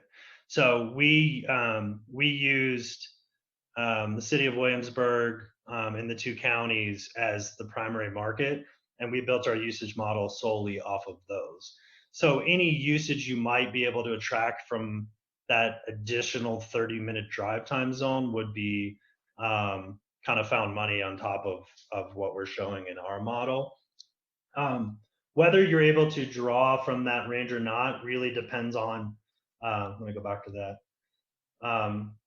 Really depends on the dynamics of your market. In places where the farther away you get from the core, as you go out towards 60 minutes, if it gets more rural, your central location is going to be the draw to that. I think in this case, you know, going northwest, you get into the Richmond market.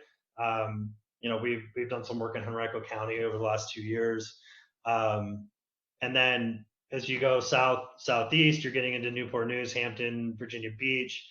So, you know, I don't expect this facility during the week to be a huge draw from Richmond or, you know, the Hampton Roads area.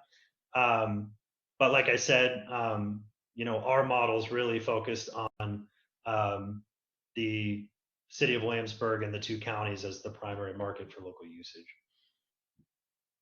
Okay, and I appreciate that. And the second question was, I know it's hard to predict because we've never been in this environment before. And we're talking about, if we decided on a facility, we're still several years out, but what impact do you see COVID having on, or is that something you've looked at? What? Yeah, we've looked at it.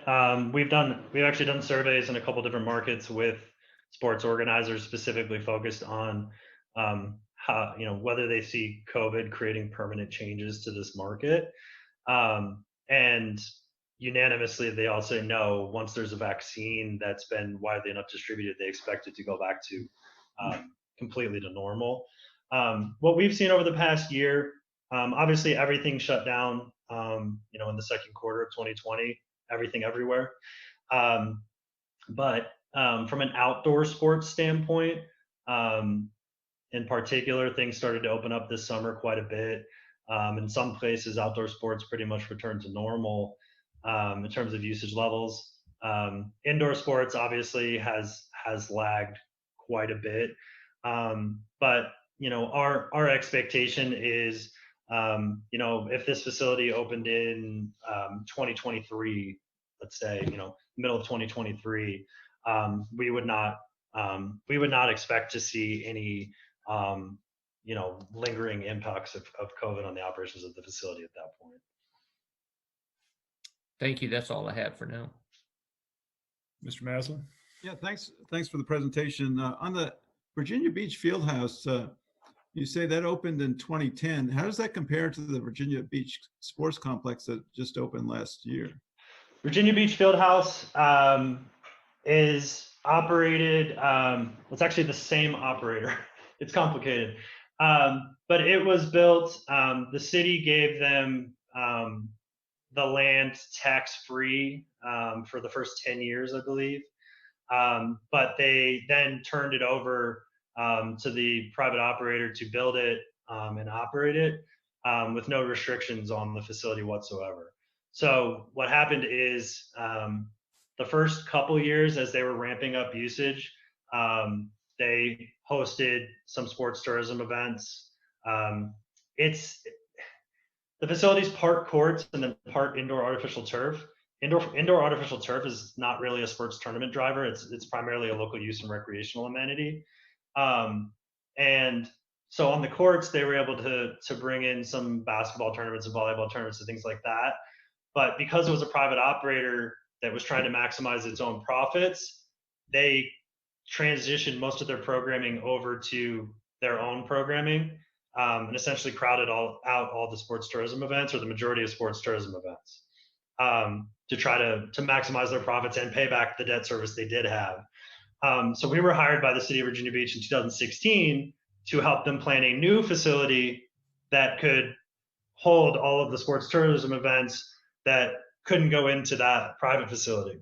And a lot of them were currently being held in the Virginia Beach Convention Center.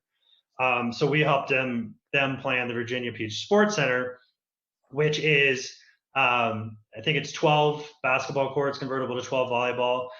Plus there's an indoor national caliber banked hydraulic indoor track arena with about 5,000 seats. So the focus of that facility is competitive national championship type track events, and hosting youth and amateur sports tournaments on the other side of the facility. And they hired the same operator under a different contract, where the operator is tasked with running programming during the week and then putting on sports tourism events on the weekend. And the city's Convention and Visitors Bureau does all of the marketing for the sports tourism events. And the operator has to hold their calendar open for anything the city wants to put in there from a sports tourism standpoint until I think it's 4 or 5 months out from that date. So what's the size of the new facility and what was the cost per square foot? The new facility is enormous because it's both an indoor sports center and that 5,000 seat track arena. So it's almost 300,000 square feet. Okay. Which anytime you have a 5,000 seat arena, your square footage is going to go up a lot. Their cost per square foot was, I don't have it in front of me right now, but I think it was 58 million for 280,000 square feet or so. It's in our report. I don't have the full report in front of me right now though, but I think they were under 250 a square foot. So they've got 2 facilities there, if I understood you correctly, right? Yeah. So to what degree would we be competing with their facilities, and to what degree are there lessons learned in terms of what they were doing that helped this project? Yeah, so we asked all of the local user groups, the sample that we talked to, as well as regional sports tournament organizers.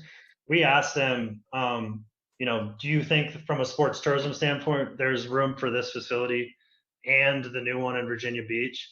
And we heard from a lot of them that Virginia Beach was already pretty full, and that there was absolutely opportunity for more events as well. So yeah, we believe that they can coexist and that both facilities can achieve their goals from both a local use, obviously, and a sports tourism standpoint. I think one of the things that, like I already said, I think figuring out your operator approach and your operating approach early on is probably the best thing that I think you could do next. In terms of figuring out how do we want this operated, not even thinking about public versus private yet, but how do we want this operated and want it used, and how much of a cost recovery are we willing to accept? Do we want it to be break even? Do we, figure out those goals first? How do we want it to be used on a daily basis, weekly basis, monthly basis? Figure out those goals first, and then make the decision on whether you want public, private, hybrid operations of that, in order to make sure that you're getting the right operating model at the right price that achieves the goals that you want. I think making that decision, fairly early on in the process doesn't mean it's tomorrow, but making that decision fairly early on in the process, I think, can save you a lot of headaches later on, and a lot of headaches, 3 to 5 years after it opens. If you realize, oh, well, we didn't think about that. Oh, we made the wrong operating decision. It's not doing what we want. Oh, we didn't realize this was going to cost us so much more to get what we want. I think that's really what I would recommend as sort of a next step. So are there any opportunities for mega events where we're actually partnering with them? And the event is using both, they've got the beach facilities and we've got everything else here. It's not likely. 10 years ago, piecing together venues to host a large event was fairly commonplace. An event would go to a market in an area and say, hey, we need 20 courts, so we're going to take 4 from here, 6 from there, 10 from there. They would have people driving between facilities. Even then, they didn't really want those facilities to be more than 15 or 20 minutes away from each other. People didn't want to have to drive an hour to get from their 10 a.m. game to their 3 p.m. game, right? One of the things that's happened, as the sports tourism industry has grown and more facilities have come online, events now want a one-stop shop. They want their hotel, they want their restaurants, they want obviously the site they're playing on. They want all of that within 5 to 10 minutes max, preferably all on one site where they don't even have to get in their car again. So another one of the things that could give you guys a competitive advantage beyond what we've talked about already is this 170-acre site. If you're able to master plan the entire site to be a hospitality destination built around, this anchor facility, it's convenient to Colonial Williamsburg. You have hotels on the site, you have restaurants, you have some family entertainment options. That's another approach that's going to give you that long-lasting competitive advantage. One more question on this. So the flexibility for having the movable seats sounds good. How have you, when you've used that elsewhere, how do you address accessibility and being able to have handicap seating at the level with the sight lines that everybody else has? So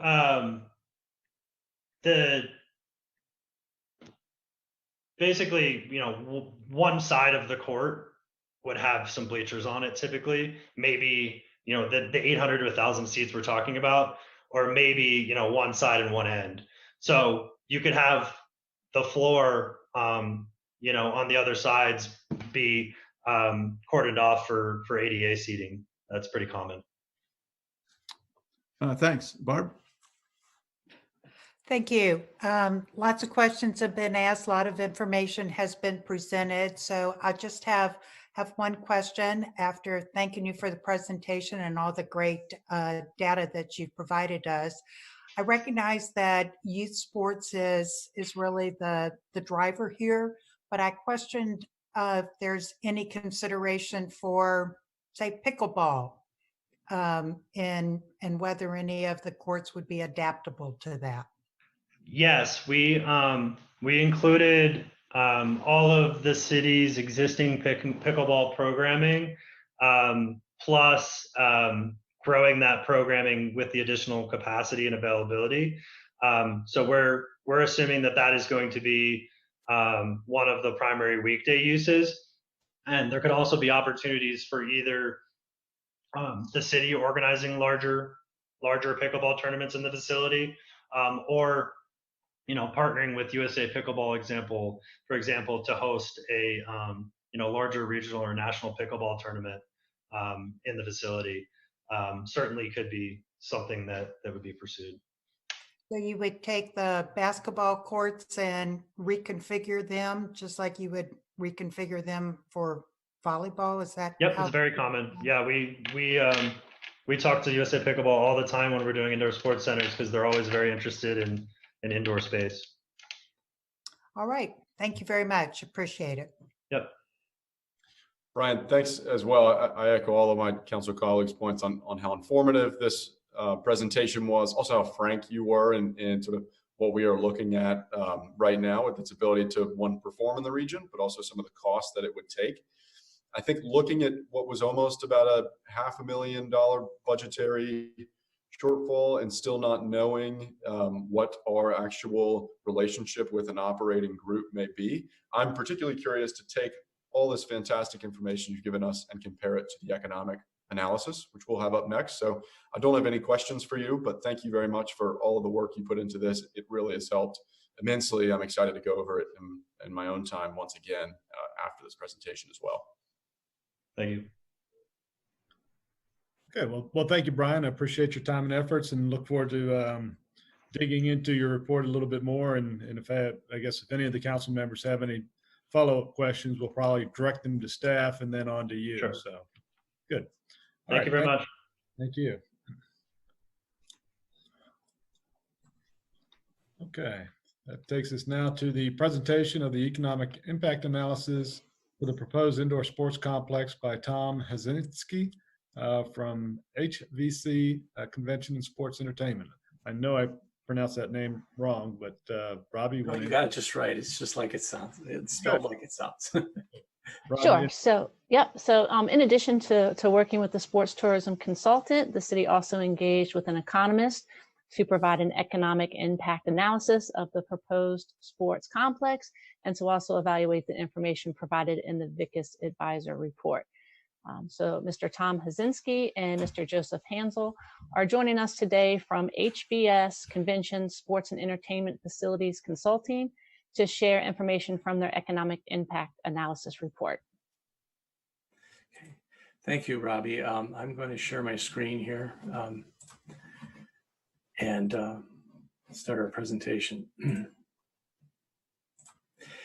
Well, first of all, Mayor Pons and members of the City Council, it's really a pleasure to meet all of you and have the opportunity to present our research. As Robbie said, we were hired to do two tasks. One was to review Brian's study, the Victus report, I guess under the theory that two heads are better than one, and to confirm and add to that analysis. And secondly, to focus on economic impact and how this facility could generate economic impact. To get to the bottom line of those two objectives, first of all, in a review of the study, I think we generally confirm what Brian and his team did. I think it was a really good study, and we are in general agreement about what the potential is. And I think particularly on the 4 points that Brian made about how what this needs to do to be successful in the market. But I think we may differ a little bit in terms of our view of how it could be developed and operated. I think we maybe bring in a more expansive view of that because of the focus on economic impact that we had in the work that we did. So I would like to walk you through it. I've got 56 slides here, and some of it's repetitive, so I'm going to skip over a lot of what we've done, which is in the report, so that we can get to. I know we've been on the phone a long time, and I don't want to be repetitive in our presentation, so I might skim over some of the review of the Victus report a little more quickly. You know, our firm focuses generally on tourism assets and public assembly facilities, and we work a lot with governments like you. So we've done a lot of economic impact analysis. Although I'm presenting this, Joseph did most of the legwork on this project, so he may be able to answer some questions better than I can. Here are the things that we looked at. We looked at participation trends. We did some of our own interviews of stakeholders and players in the market. We evaluated the study. We did a sort of a parallel demand and attendance projections. We did financial projections. And then we did the economic impact. And that involved not just the positive impacts, but identifying potential fiscal burdens and also looking at wider issues of intangible impacts. I'm sorry to interrupt, but I just want you to know that we're not seeing your presentation if you're sharing a screen. Oh, I am, and I don't know why you're not seeing it. Let me try to share again. Let's see.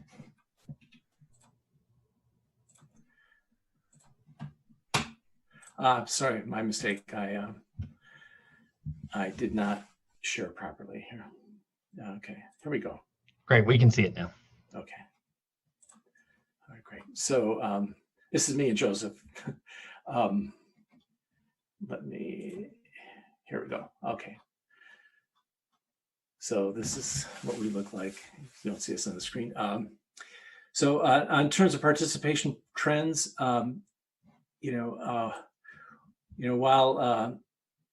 that was very well covered in the Victus study. I think the point is we're focusing on indoor sports venue that accommodates the most popular sports and where there's most potential. So we have noticed declines in participation though, and that reflects in part, we've seen 2% overall declines in participations over this past decade. Part of that reflects, at least half of it reflects a decrease in the population of people who are under 18. But there's also a trend away that, aside from that, in youth participation in sports. It may be the rise of internet gaming and lots of other activities that youth are doing today. But that, and you can see, we also we compared Virginia to growth rates in these various sports throughout the US. And Virginia isn't really deviating from those trends very much. We're 21st in basketball, 22nd in basketball, 21st in volleyball participation, 18th in wrestling. If you look at participation as a share of population. But the important thing is that spending on sports has increased despite fewer participants. The amount that families are spending is increasing, and that's one of the things that then you can take advantage of that growth. Just to deviate a little bit into the impact on COVID, because that question was raised.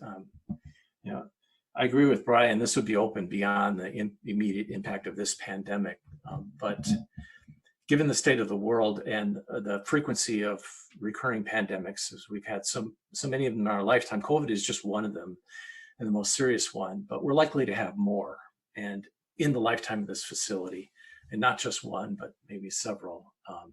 And we got to get better at dealing with them.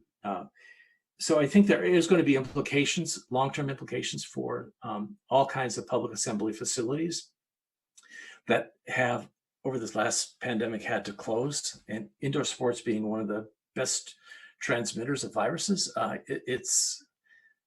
If we have a similar virus again, they will have to close again. So in terms of financing these and operating these, I think there's going to be much greater demand on having operating reserves to cover periods like this. And there may be also some things that we could take advantage of in this development in terms of improving ventilation systems and other things that might be done to make it a more resilient project in the event of future pandemics. And that's an issue that one would have to take up with the planners and designers. So just to deviate on that one, I think there are some important long-term implications. We're never going to be in the same world that we lived in before this pandemic. And we're going to have to adjust. So anyway, sports participation trends are generally favorable for Williamsburg because the kind of sports facility we're dealing with is where there's high participation. We also did a bunch of interviews to get our own take on things, and here's a list of the people that we interviewed. So it was a mix of people, and I guess I won't go into too much detail. We've got some bullet points on this, but there are really two compatible but complementary goals that we observed in the people we interviewed. One is to generate economic impact and really stimulate the overall tourism economy of Williamsburg. And the second was to serve community recreational needs. And I don't think these are in any way in conflict in this venue. In fact, that's the great thing about it, is that it can do both, and it can do both very well. There's also a desire to minimize the public costs of development, which when I talked about having maybe a more expansive view of how it might be developed, there could be a possibility of a public-private partnership that brings in private sector dollars into this deal as well as public sector dollars. So I think we need to think about that in terms of the idea of minimizing cost. The grander you make it, the more costs you're going to have, but also the more impact you might have, and the more development opportunities you might create with it. In terms of evaluating the tourism study, again, I think it was a really great, Brian and his group did a really great job on it. We thought the estimated utilization was great. We thought it was well grounded in the comps, and the venue rentals rates made sense. But we did do a separate model ourselves. So, and I want to show you some of the differences when we modeled this. I mean, it was like having two slightly different approaches, kind of basically coming out to the same conclusion. So I think that should give you a lot of confidence, because our approach is a little bit different in some respects. And so I'll show you what that is. We really matched up very closely on the level of utilization, and we calculated occupancy, and there's plenty of capacity within this facility to accommodate that. And they're really reasonable expectations. The Victus demand projections really matched our estimates of the number of attendee days. We went a little further, having to do economic impact. We also estimated room nights and related spending, which was not in the Victus study. We did do some additional work on pro formas and demand analysis, in that we added a multi-year forecast from 23 to 25 that showed a ramp up of how it might operate over the first few years of operation. We also looked closely at tournament participation assumptions, and we made some adjustments based on the size of teams and the number of spectators. And then we also thought there was more potential for pickleball, that was brought up earlier. In fact, one of the things that one might consider is to actually develop dedicated pickleball facilities that really can be a great social venue. And we've seen some facilities that are being developed that are purely pickleball facilities, and basically they're like a new form of country club or a community gathering places, and they can do a lot of food and beverage in addition to court rental and host leagues and so on. So and that's growing wildly in popularity, and it could be something that might be further taken advantage of in this opportunity. And we also had conversations about youth participation in volleyball, and we changed that a little. These aren't huge differences. And then we also, you'll see in our report, we discuss a program model and a rental model. And I think we're defining that a little bit differently than Brian did, because in our rental model, we don't view any reduction in the servicing of local recreational programs. It's not one or the other. With a program model, it's really a matter of what goals you prioritize. So, and are you prioritizing delivery of community services, or are you prioritizing profitability? So I think that's a fundamental difference. And most rental models we see, like for example in Frisco, Texas, they prioritize profitability, and they're trying to monetize every aspect of the operation. So they have much more extensive advertising and sponsorship opportunities than most facilities have. They also are, a recent trend is monetizing the technology in venues. So creating apps, online presence that coordinates all the activities around, so all hotel registrations flow through that. The venue for doing that, has a really strong marketing and sales component. They monetize that by getting rebates from hotels for registrations. They charge registration fees. They also have player profiles and people, especially young athletes who are seeking college scholarships. They have their play recorded. They have evaluations of them. They have their statistics on these sites. It's a place where college recruiters can go to find out what players are good and who are not. And people pay to be on that. Then along with all of that comes with a lot of online advertising through the apps. And they're also monetizing tournament play broadcasts. So, that's also one of the features of a future facility after COVID, is that ability to do hybrid type of events where you have online presence as well as physical presence and simultaneously is going to be essential. A lot of these facilities generate significant positive net operating income. So we envisioned a facility that was run under that expectation, in addition to the program model, which pretty much matches what Brian has done in his study. The financial projections that resulted, well, first of all, demand and attendance projections. So if you look, we wound up, if we look at our program model, we came out with 551,000 versus Victus 557,000. That is not a meaningful material difference in any way. We're not, as Brian would admit, we're not as accurate that we could say that there's a difference between those estimates. They're virtually identical. But in the program model, we do think if someone were had sort of more of a vested financial interest in, I'm not talking about an operator, like a publicly owned facility and you hire an SFA or something like that. I'm not talking about that kind of operator that just takes a management fee. I'm talking about someone that might even have a financial stake in its development and is looking for a larger real estate play, basically, in the development. If you really brought in, if we're operating like some of these facilities we've seen, it could host more basketball and volleyball tournaments. What we've shifted is the internal programming hours. We shifted those to rental hours.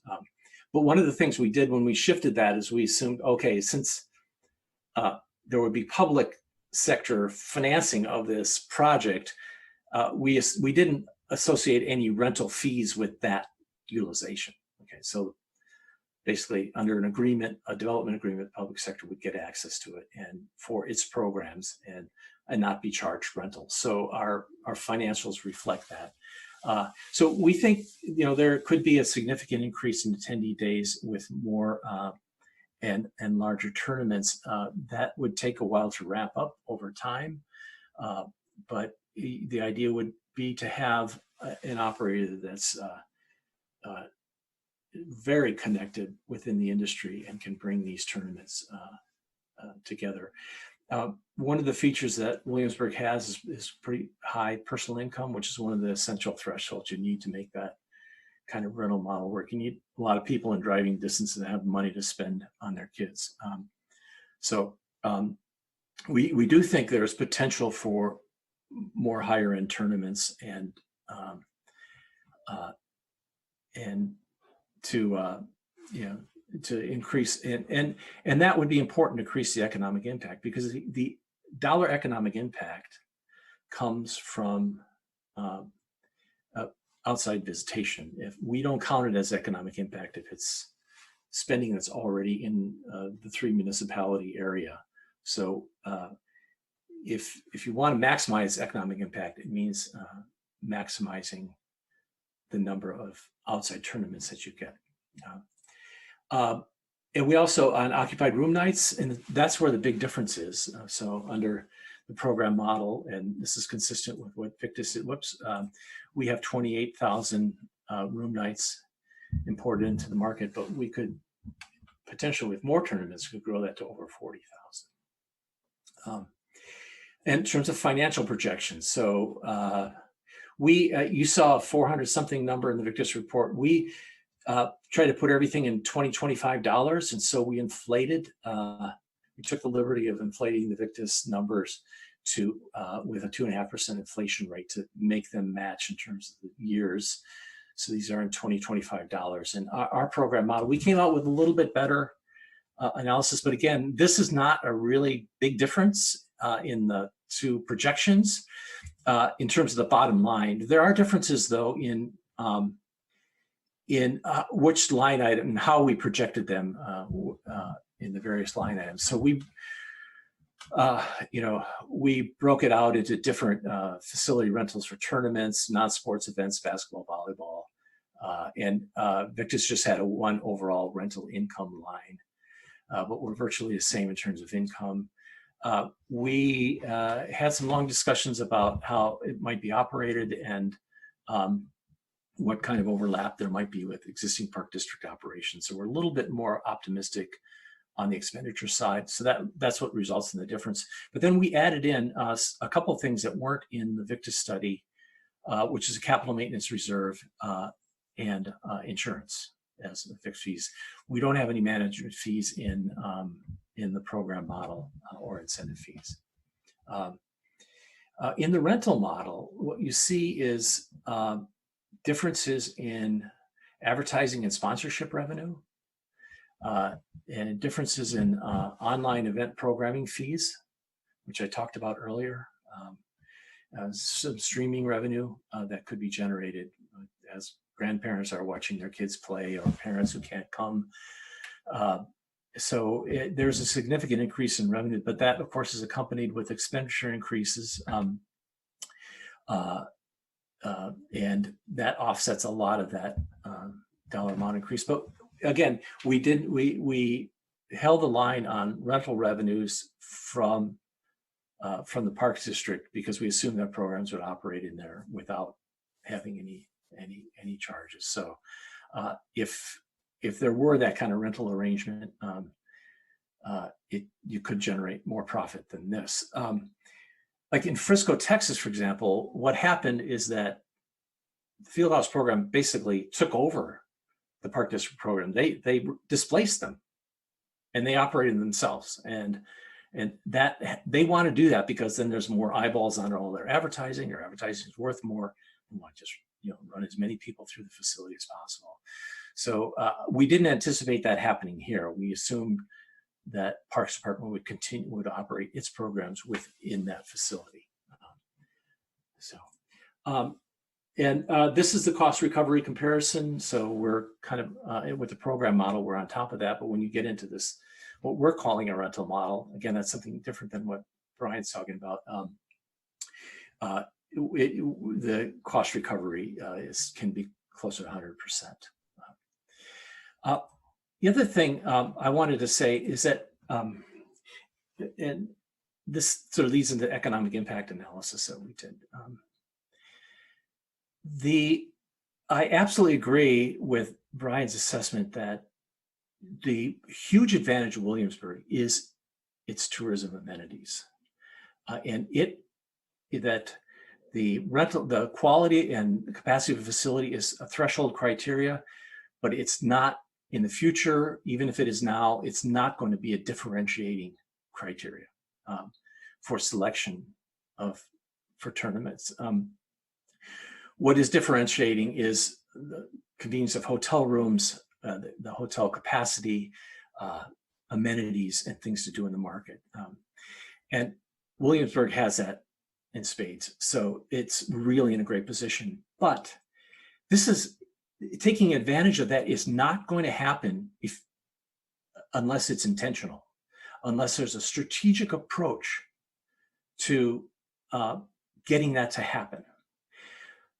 if someone signs up for a tournament, they shouldn't just happen to notice that Colonial Williamsburg has this great colonial town, or that Busch Gardens is there. They need to be told, they need to be nudged, they need to be encouraged and to make that happen.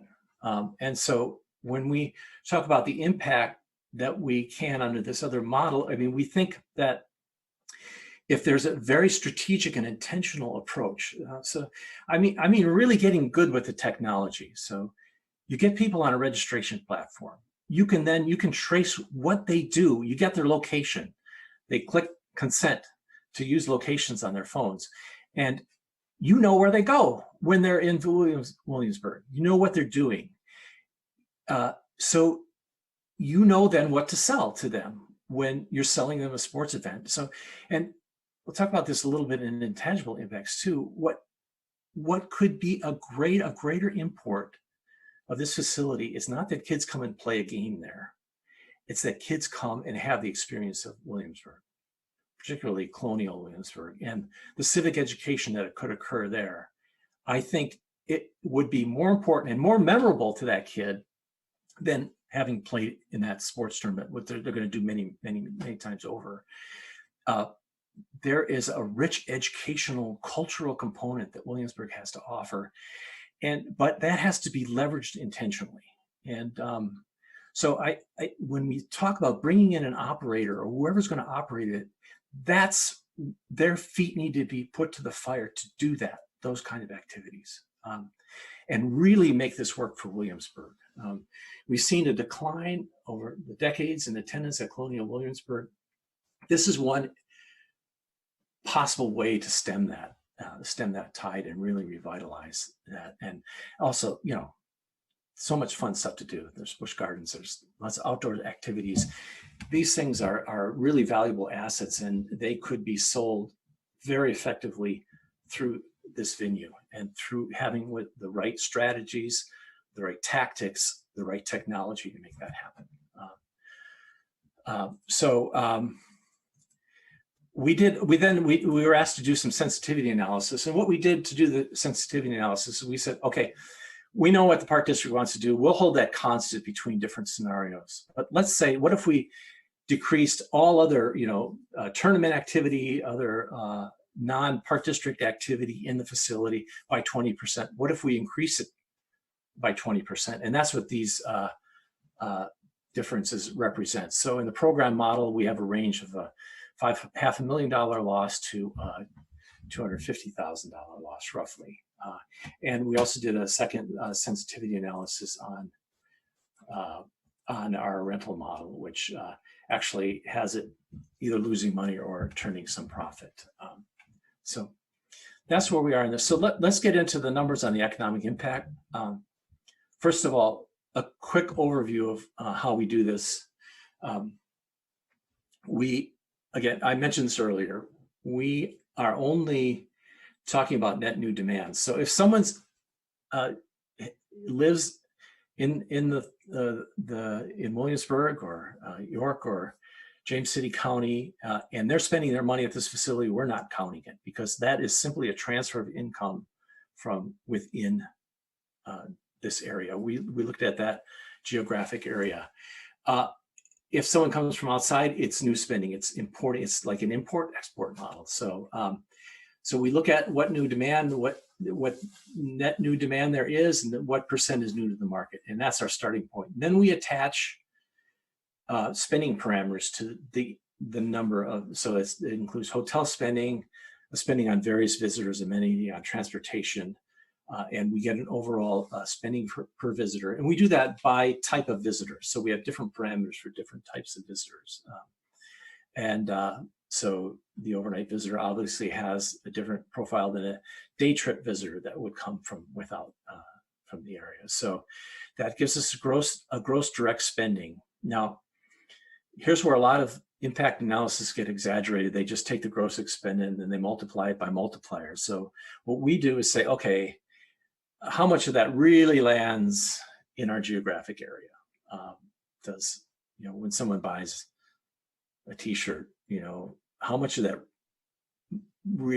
expenditure really lands?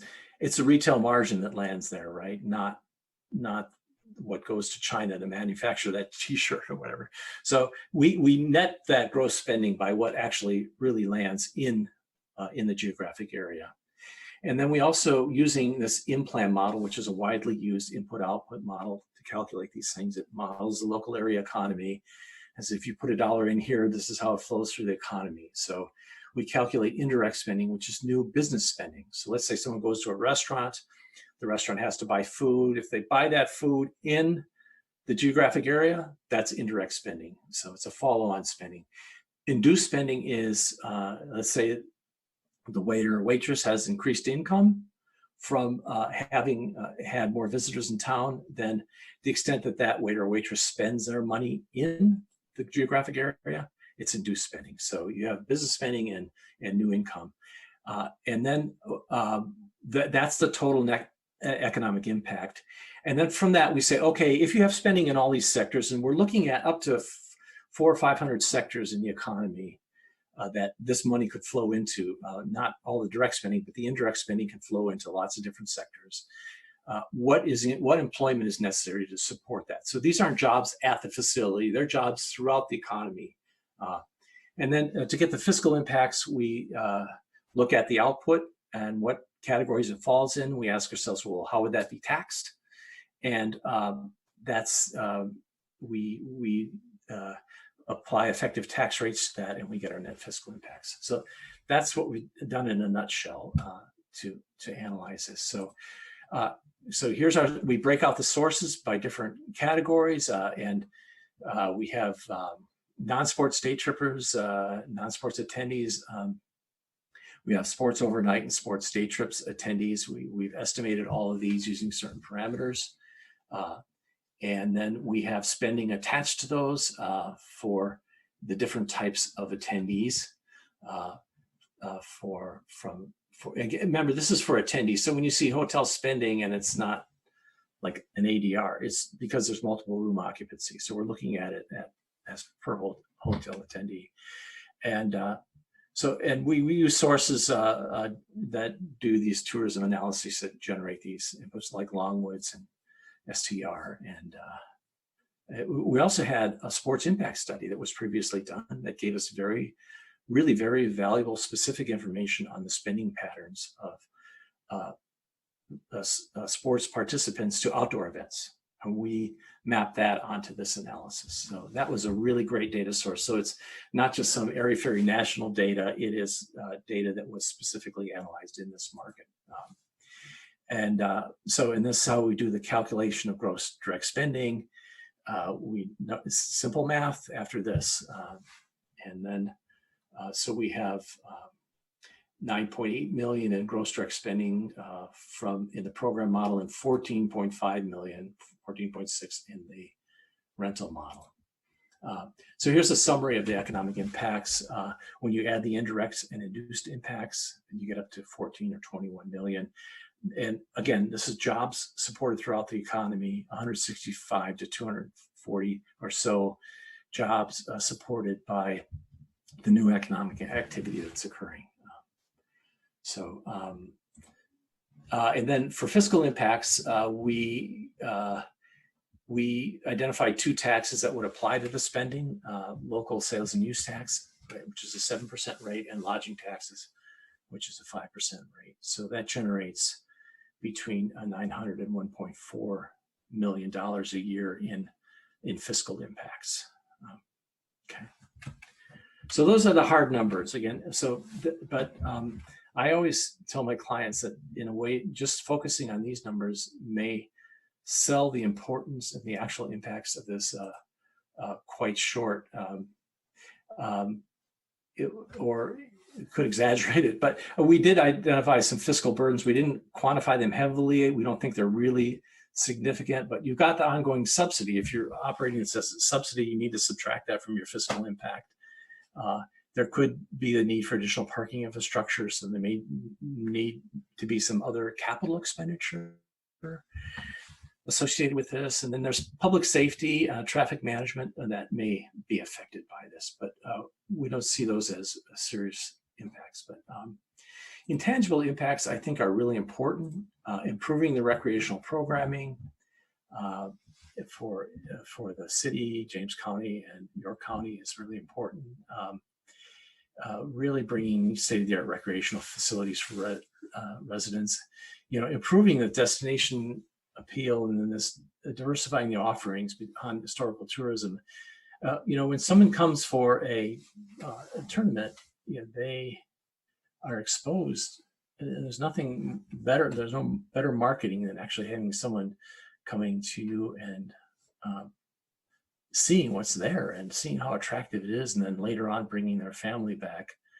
Now, I know I've done it a lot. I travel a lot with my work, and when my kids were young, when I was in a cool destination, that wound up being a vacation destination, and that could very well happen here a lot. So increased pre and post tourism visits is really important. And also, I think one of the things that I think needs to be more seriously thought about, that I haven't seen in any of the too much of the thinking about this. I mean, we saw some master plan for the visitor center site. I was not very well impressed with it. I think this should be done in the context of a master plan for that site. One maybe obvious play could be, often these sports facilities have been paired with medical facilities, like rehab facilities. That isn't in the picture. And then what future development of other kinds of assets around it? What about hotel development? What's the fate of the visitor center if the visitor center is moved, and how does that play into this? I think there should be some serious thinking. I don't want to drag this out in any way, and it shouldn't be a barrier, but I think as this is developed, a longer term, it should be part of a longer term strategy of how that land is going to be used, and what you would have to do to effectively use it. There's been some ideas thrown out there, but they've not been studied. They've not been really vetted for feasibility and so on. So I think, I think there's a risk in trying to solve all future problems. It could delay development, and this is a project that's urgently needed, I think, and could be implemented successfully. But more consideration of sort of flexibility in the future master plan I think would serve development of this project well, and ultimately increase the impact that it would have on the community. So that's all I have. I'm be happy to answer questions, and I hope I've raised good issues and not just complicated matters here. No, well, you certainly provided a lot of good information, and I certainly personally more subscribe to some of the findings that you've demonstrated in your analysis. And certainly gets closer to break even. Interesting, I think, was the revenue driven by a rental model of the facility. Not to say that there isn't a blended opportunity out there. One of the questions I did have, when you talk about economic impact and you talk about taxes, clearly you're talking about sales tax generation. What about some of the additional taxes that come along with increased sales? Higher BPOL tax collection, higher property tax values as sales go up, personal property taxes as new businesses arrive and have new assets. That calculated into your? We haven't calculated that. We did assume some form of public ownership or development, so that the property itself wouldn't generate property taxes. Sure. But I think it's a good point. But it's a hard number to get at. So you're right. As the overall economy picks up, it should flow through to values and properties and so on. It's just, that's a hard number to get at, and it's not. It's sort of lagged in terms of its impact as well. And so we didn't. If you really want us to look at that more seriously, we could. I think it wouldn't move the needle a lot on the fiscal impacts because the overall, like value of property is going to be driven much more by larger forces than just this. This is going to be maybe an imperceptible hit improvement, but it'd be hard to separate that out from what the overall expected growth in property values are. So it's a bit of a hard number to get at. And I can see that, and I certainly agree that it would be, in the later years after the sports complex is developed, the other portions of that subject property develop, but just stands the reason that if the Hampton Inn down the street is able to drive a higher occupancy percentage and higher ADR, he's generating more sales. Then within his property, he's also, then the value goes up in terms of assessment. So I don't know what that number is in the grand scheme of things, but what it just saying that demonstrates to me that the break even is probably better than what your study shows based on that. Yeah. Good. Well, thank you again. I look forward to kind of digging into the data. And as I said to Brian, as we have some questions, we may feed them back through staff. But Vice Mayor Dent, do you have any questions? Yeah, I just wanted to say there obviously there's a lot of information in both presentations that'll take some time to digest. And but one of the things that you pointed out, even though that's a little bit concerning to me, is even though the revenue from sports tourism has increased, that the two sports that we're targeting, participation has declined over a certain period of time. And as you mentioned, there could be many factors, but attributed that. But one of the main ones that I would agree with was the gaming realm for younger folks. So that is a little bit of a concern for me that we're targeting two sports that shows us a decline over a certain period of time. Yeah, but the silver lining there is what families are willing to spend, and that this has become a real phenomenon of growing share of family expenditures. And so there is a really strong growth that hasn't abated. I'm sure it was affected by COVID. We don't really have good 2020 numbers, but up through 2019, there was a strong growth curve on income spent on these. And that's what you're really trying to capitalize on. And finding more creative ways for them to spend that money. Right. So, yeah. I have seen gamers get together at conferences to have competition, so maybe that could be part of the target audience. Yeah. That's all I have for now, Mayor. Okay. Thank you, Mr. Maslin. Yes, thanks, Tom. A couple questions or points. So one of our strongest partners is James City County. Who did you interview at James City County? Joseph, refresh my memory, will you? There we go. I'll share the screen on that list of their interviews. There we go.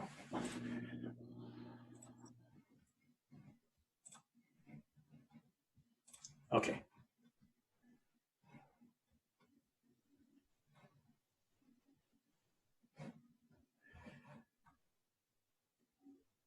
So we have no James City County interviews on this list. Councilman, James City County, their Parks and Recreation Director and their Economic Development Director, as well as their County Administrator, have been involved in the committee stage of this, including the development with their Parks and Recreation Director of the initial local programming plan that was evaluated by Victus. Okay, thanks. Then in terms of one of the things for our residents that are listening, I think it's important that we don't discount their impact for our economic vitality because the business traffic from our local residents is very important to our businesses, especially in times of low tourism. And many of our local residents are really the reasons why people visit our area and why they stay longer than just coming to one event. So it's more a matter of the messaging out there. And then a question for our expert, for Robbie. So if we're looking at a hybrid approach, and we know that it may take time to ramp up the rental business, and we've heard that that's going towards locking in year after year. Does that give you some flexibility in terms of having maybe more programming in the beginning and then being able to flex it around a rental scheduling? Well, we've always kept in mind that this facility would be that hybrid model where it'd be for community use Monday through Thursday, and then sports tourism Friday, Saturday, and Sunday. So it will work well. I've worked with both Parks and Recreation directors for York County and James City County for a regional programming plan, and they too agree that we would be able to work through that hybrid model to serve both the community need and the sports tourism need. Great, thanks, Barb. Thank you. Lots of information to delve into. The only question that I had related to meals tax, I saw that you included a lodging tax, but I don't remember seeing anything relative to the meals tax, which would obviously go along with overnight visitation. Yeah, absolutely. So that would just be another positive for the city and the county as far as revenue. Yeah, we didn't do that, but we certainly can. We just need to know the relevant rates and how it applies, which we can research, and we could add that to our analysis. Because when the spending is broken out by sectors and we can identify those that could be subject to meals tax. So thanks for bringing that up. Sorry we missed that. We should have had it in there. Yeah. So nothing else for me. Hey, thanks, Tom, for such a detailed report. I have two questions. One sort of a clerical one. You had estimated what I took to mean 40,000 nights spent in hotels. Was that supposed to be for the first year, or was that for from now until 2025 outlook? Yeah, that's what we call in a stabilized year. So that's 2025. Okay. So what the numbers you're seeing is in today's dollars in a stabilized year. So, sorry, that's a really good question. But yeah, so you wouldn't have that impact in the first year. You'd have to ramp up to it, especially given that tournaments will take some time to ramp up and develop a reputation. Yeah. That makes a lot of sense. That's good to know. My second was on spending parameters, where you estimated the average spend of a sport attendee who's either staying overnight or not staying overnight. How did you measure some of that? Because I just saw, for some folks who are coming in and not attending a sports and they're here for the day, spending $40, I'm visiting somewhere, just going through it, I might not spend that much. So just what were the parameters that you used? Well, the two main sources we relied on for that was the Smith Travel Research and the hotel spending. We're able to derive that from understanding what in a normal year, not 2020, but a normal year, what the average daily room rate is, and we just divided by that by an estimate of the number of people per room. So that was fairly simple. And then Robbie shared with us a study that had been previously done that actually surveyed attendees to sports events in Williamsburg. They were outdoor events, and we got it from their own estimates. They asked them specifically, what did you spend on this? What did you spend on food? What did you spend on transportation, et cetera? And we relied on those numbers. We did inflate them to current year dollars, because I think that was a 15-16 study. And so we adjusted those for inflation. So we relied on those. I think that pretty much covered all the parameters that we had to attach spending to. So it's not, it's a lot of work to get spending parameters specific to a destination. And so we were very excited to have that data to be able to use that rather than relying on tourism studies. Joseph, is there any clarification on that? I mean, to what extent did we use Longwoods as a national barometer there?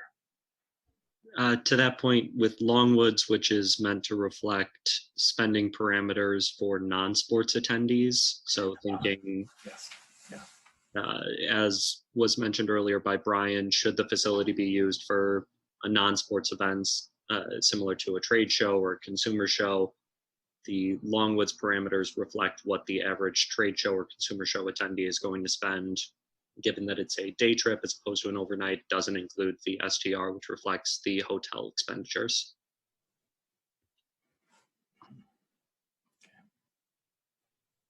Thank you. I appreciate that, Tom. Thanks as well, Robbie, for you and your staff for doing such a forward-thinking study that can be used years down the line. Appreciate it. Thanks. Thank you. Okay, so next up, Andrew, we'll kind of dig through these two studies, and if we have any thoughts or edits, we'll go back and see if they can be tweaked, and then, you're going to tell me what's next. Right. We wanted you to have the insight of the experts that did the drafting of the studies. I will provide the studies to you via link. They're still in draft form. So we want to get your all's comments back to the different firms so that we can get them finalized. Once we have finalized studies, then we're going to present them to the sports advisory committee that we formed to look at locations and make some decisions. That includes the CAOs, the Parks and Recreation directors, the Economic Development directors, and the Hotel Motel Association. Get a similar type presentation for them so that they can digest and understand, and then talk with them about next steps. I think the next steps would be to do yet another series of presentations. Tom's going to have this memorized by the time he's done, to both county board of supervisors, so that we can start talking about their role in the project and moving the concept forward to fruition. So I think both of these studies were very positive in nature. Lots of questions still to be answered as we move through the process of making the decision, particularly on how it's going to be operated and who's going to manage the site. Lots of questions about what best to pair with the facility on the larger Colonial Williamsburg Visitor Center site. And obviously that includes more partners than are represented here. So not the end of the process by any means, but certainly a mid-step on the journey to seeing shovels in the ground. Okay. Well, Tom, Joseph, thank you both for being here today and for the presentation. And as Kayla pointed out, thanks to Ms. Hutton for shepherding this through to today. We'll be in touch. Thank you so much. Okay, thank you. And let us know what we can do. All right. Appreciate it. Bye now. Okay, that takes us to item 5 on the agenda, City Council communications. I'll go first. As I mentioned to some of you, Pat and I have been meeting with some local folks to stand up a committee within the city under the city manager's auspices. And the committee will be charged with Truth and Reconciliation Committee is what we're going to call it. And it's really to explore restorative justice, where we can have a conversation amongst our community folks to talk about the harm that's happened in the past, to see where we might end up in terms of results, and really just to bring people together in a communal way for participation.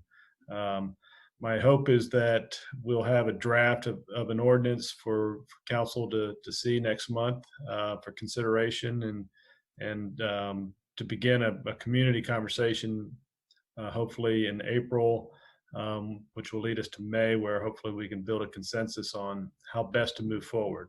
So, Pat, do you have anything to offer? Yeah, and as the mayor said in these meetings, it's been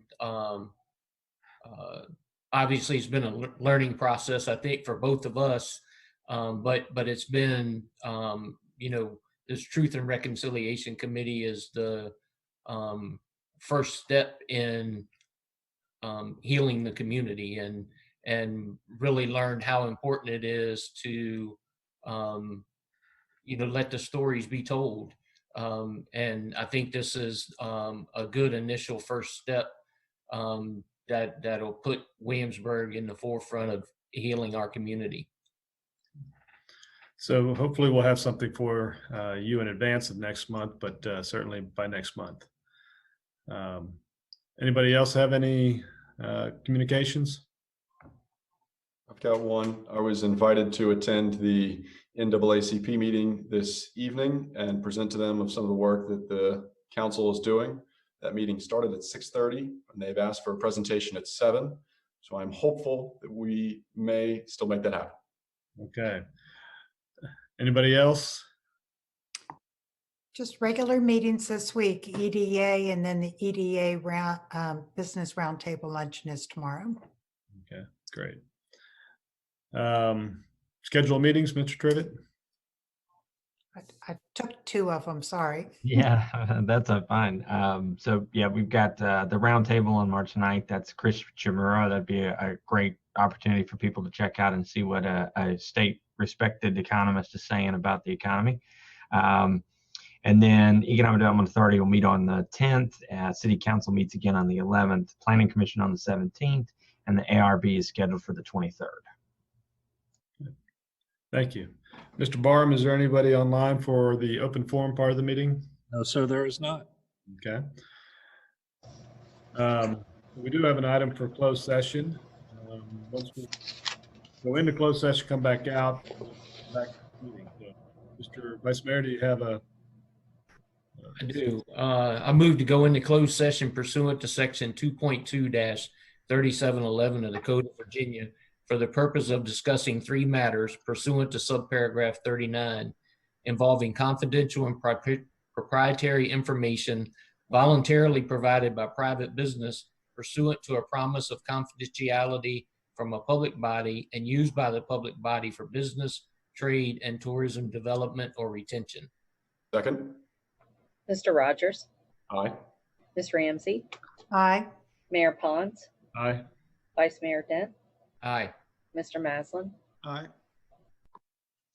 Okay, so we'll go to the link provided by Mark for closed session. Once we come out of closed session, we'll come back to this link for the public to continue the meeting and adjournment.